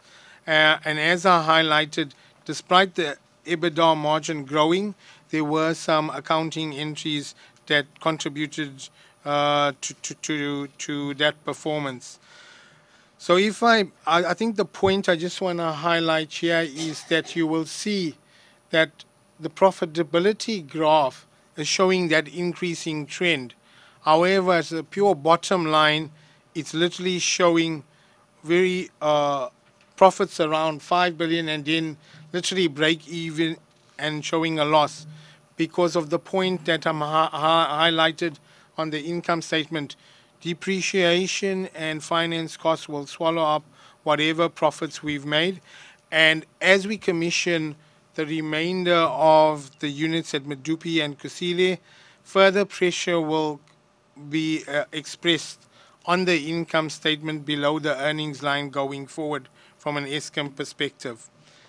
If I move on, and Pakamani spoke about the gearing, so I'll rather wait for some questions. Move on. That's just reflecting our capital expenditure. As highlighted, the members asked, does your capex impact on your service delivery? Where Eskom's financial situation is, yes, we had to prioritize in terms of our capital expenditure, and that is why you can see that for the financial year 2018, the capital expenditure of 47 billion, and if you look like historically in 2014, that was more like 70 billion spent. And maybe the link to the honourable member's question, the blue bars are reflecting this expenditure in terms of bringing capacity online, whatever is required from the networks as well as the generation business. And the brown bars are reflecting what is maintenance of the existing assets, and you can see that that has reduced in the last 4 years. Moving on, I'm not going to spend time on arrear debts. We've answered that, many questions on that. If we go forward, I think from a liquidity perspective and going concern, as highlighted that when you do the cash flows and it's demonstrated in March 18, auditors, investors and funders, they require Eskom to be in a position where, one, we can service our debt commitments, both interest and repayments, and more importantly, start contributing towards some capital expenditure. I think I'd just like to highlight that going forward, based on our debt we have on our balance sheet, you will see that the maturities of some of those debt repayments increase into the future, which puts pressure on Eskom's financials. The regulatory clearing account, the 32, that's what the GCE spoke about the 8 billion over 4 years. We move forward. In terms of liquidity, I think if we can go down, because I want to deal with the detailed liquidity. So on a positive side, if I look at March 18's financials and Eskom's ability to raise funds in the domestic market, the taps were effectively closed to Eskom based on the qualification and the misadministration and corruption at Eskom. Following the board's appointment in January, we've seen that domestically between January and I think as at October, from the domestic markets, we were able to raise 12 billion rand, and the rest of it comes from foreign borrowings. So as at the current status, we had a borrowing plan for this financial year of 72 billion. We've already achieved 53 billion, and we're confident that we can execute on the remaining 20 billion for this financial year. Just to touch on the change and the sentiment, we believe from what Eskom has achieved in this short period under the new management, when we went to the markets at the end of July following the release of the annual results, we were able to raise $1.5 billion, $1 billion being guaranteed and $500 million being unguaranteed. And it was subscribed about 3.5 times over. So that's a very positive reaction to where Eskom was. Getting back to the member's question on guarantees, yes, I think most of our borrowing is linked to guarantees, but 2 important points. You can see out of the 350 billion portfolio that runs to 2023, we've already drawn down 252 billion. We have committed 83 billion, and we have 14 billion rand remaining. And more importantly, those guarantees are utilized for capital projects. You can't use guarantee money to pay for operational costs. So that's an important check that's in place. And then the bottom graph is just reflecting the maturities of those guarantees between now and 2023. If we move on. So in summary, I think, yes, despite the EBITDA margin improving, I think the crux of the matter is that Eskom was not able to service its debt commitments. And that's the challenge that's facing us going forward.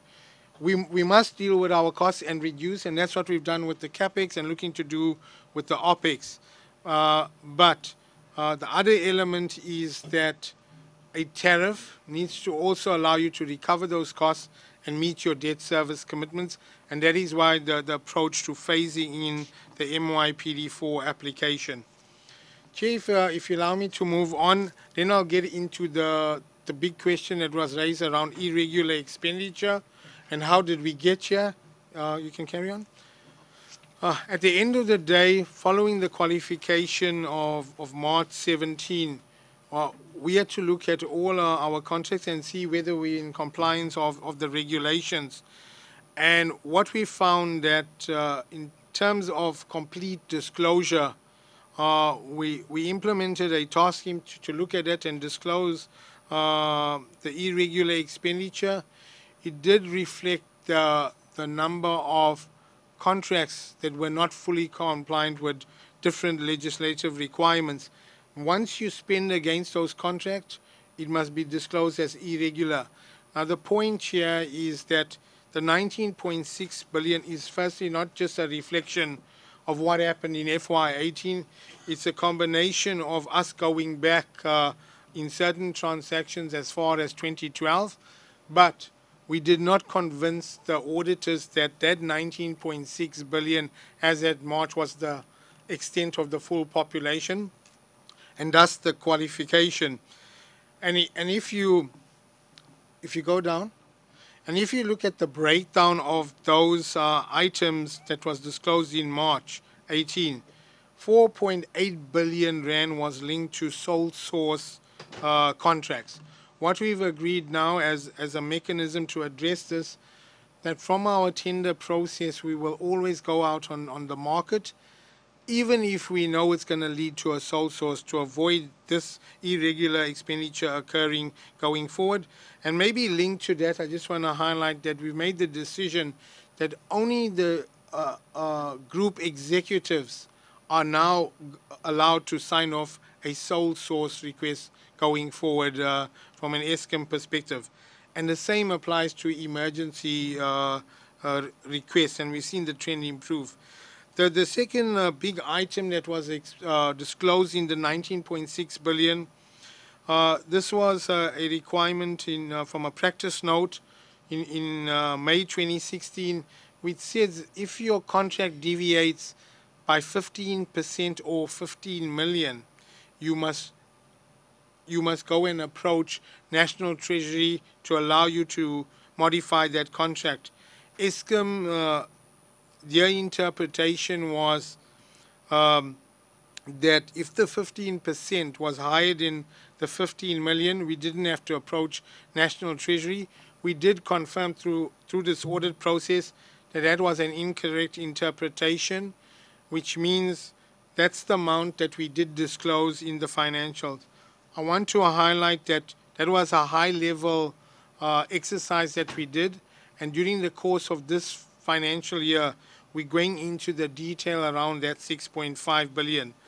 What we've done as part of the remedies, that all the findings and the reasons for the qualification, we've used that to amend our internal procurement procedure.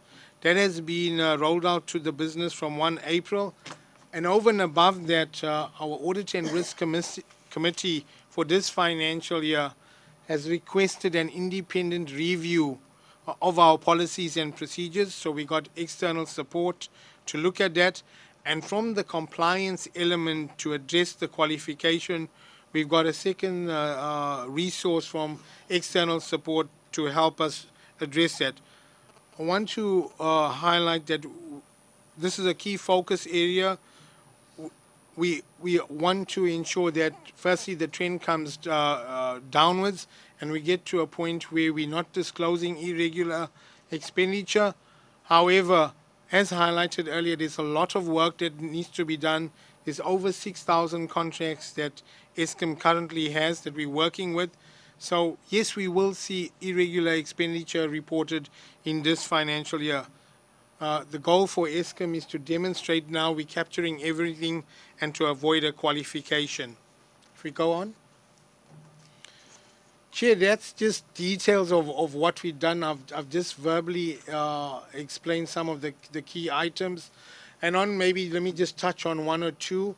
On the tax clearance certificates, the reason there is that if it's a foreign supplier, you need a form of exemption from SARS.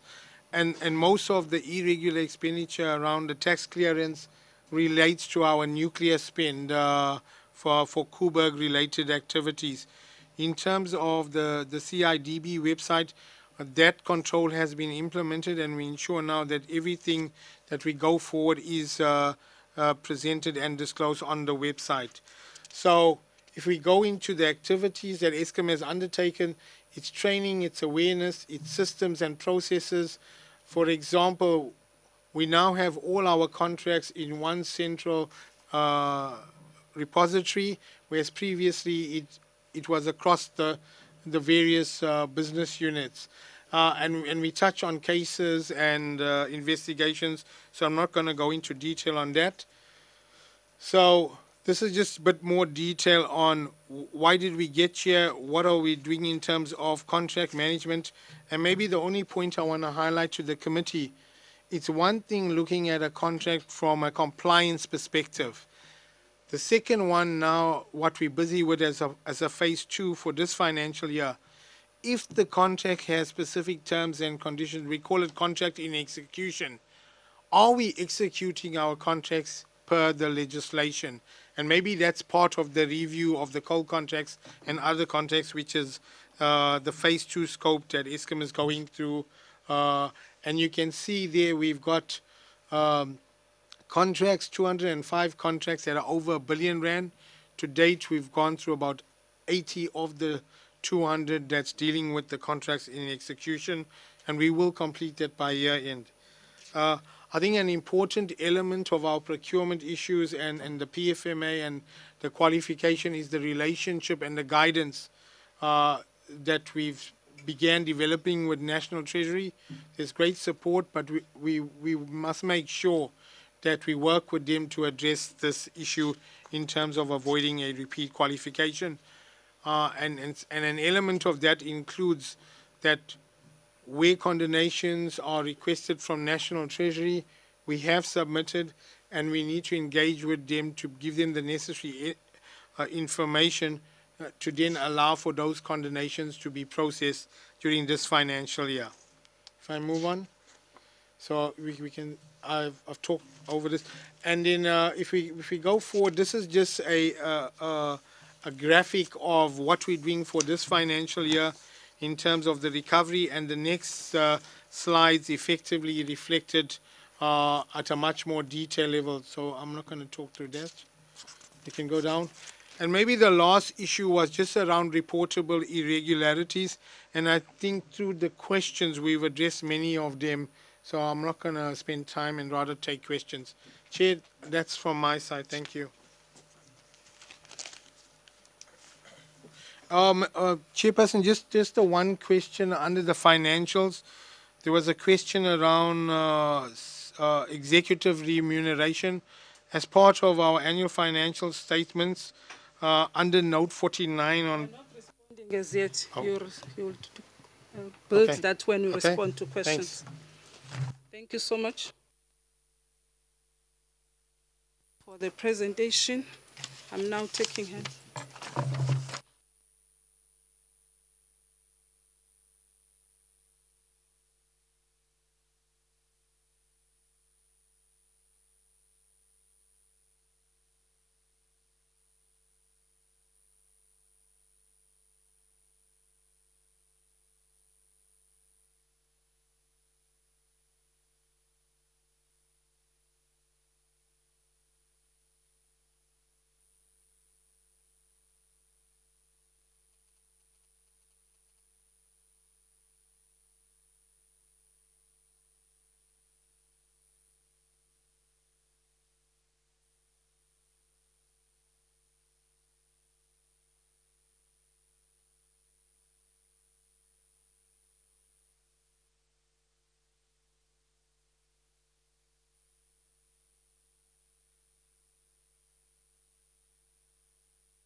Thank you, Chairperson.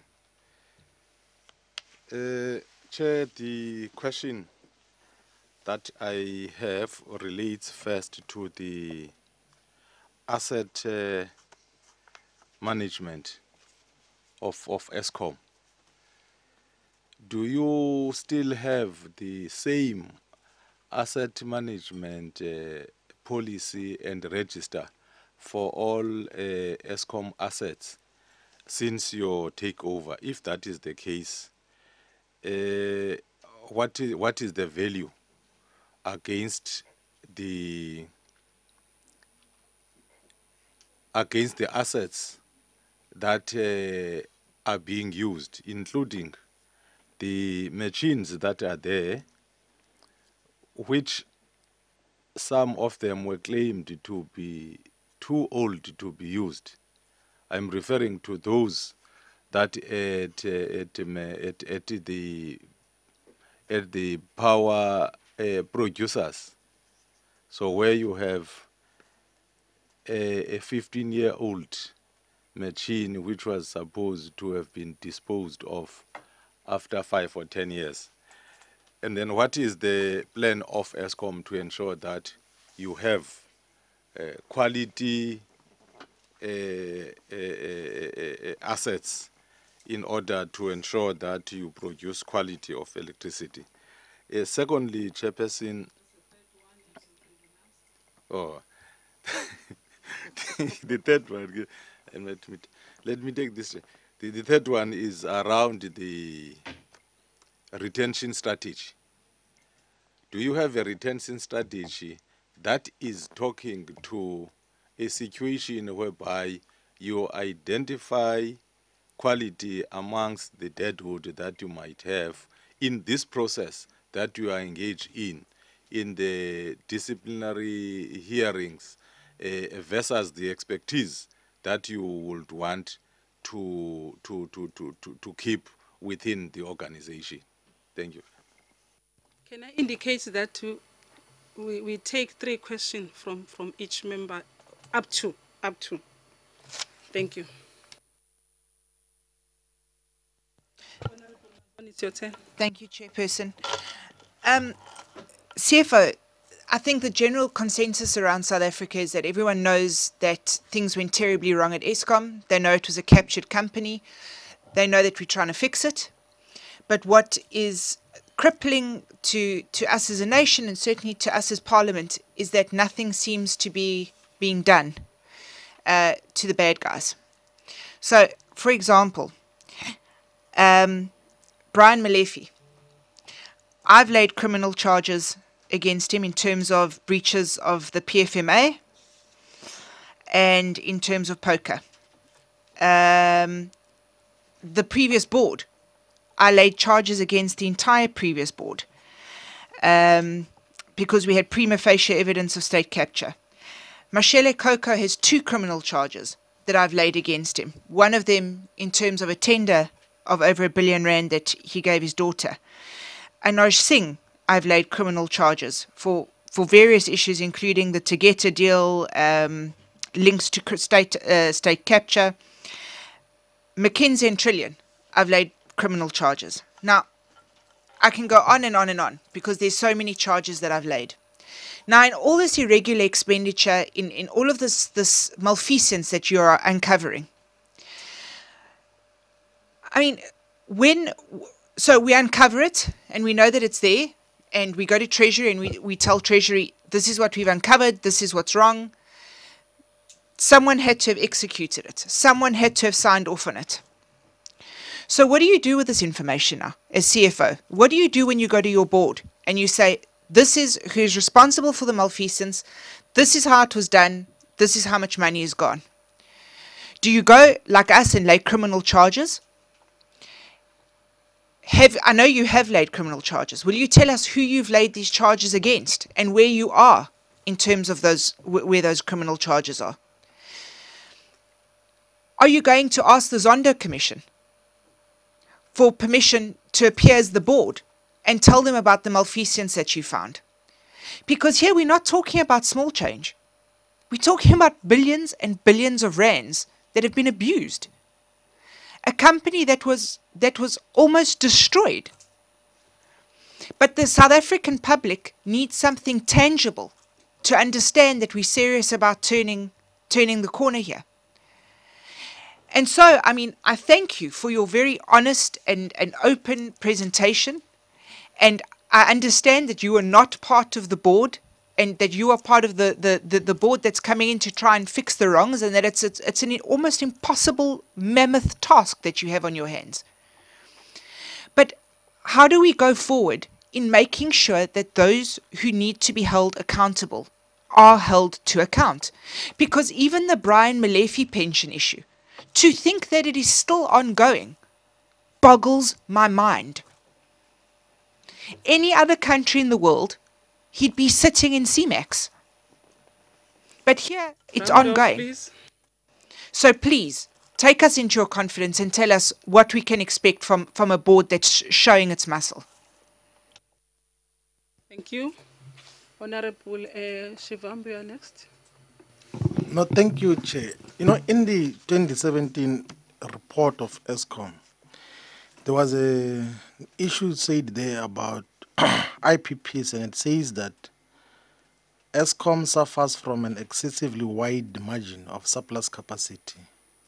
And because of this, it is forced to trim down on its power generation, but it remains contractually bound to purchase capacity from IEPs, even when it doesn't need to.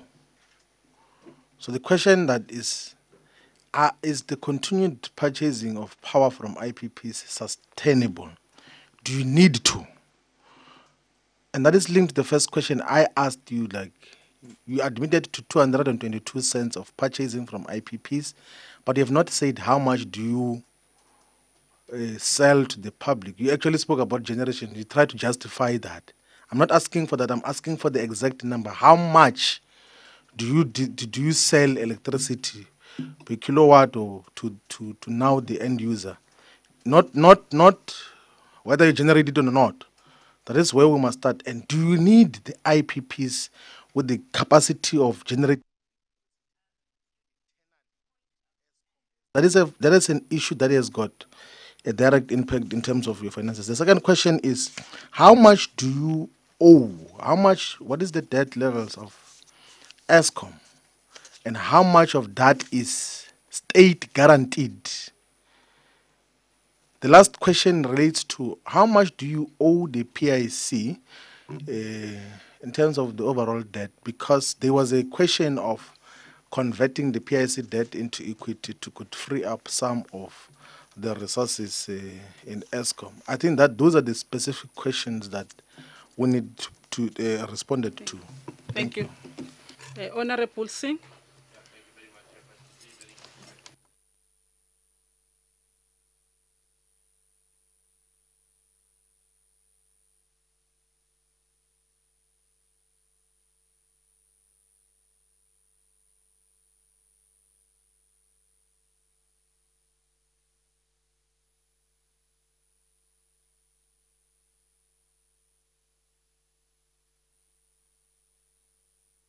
I saw Schwarzer. Yeah, I think you heard me on that one. The possible reduction in staff at that certain level of management, what positive impact it will have on the cash flow of the organization. My second question relates to your return on investment on your outside of South Africa coal energy sales. I mean, are we making a profit? What's your return on the investment on that? Is it a better return there than here? Because I'm trying to figure out whether you should be selling outside of us. And the last question is concern about your servicing your debt. I mean, it runs into hundreds of millions of rand. What is your view on the medium to long term strategy on reducing debt, thereby reducing your costs to service those debt? Thank you.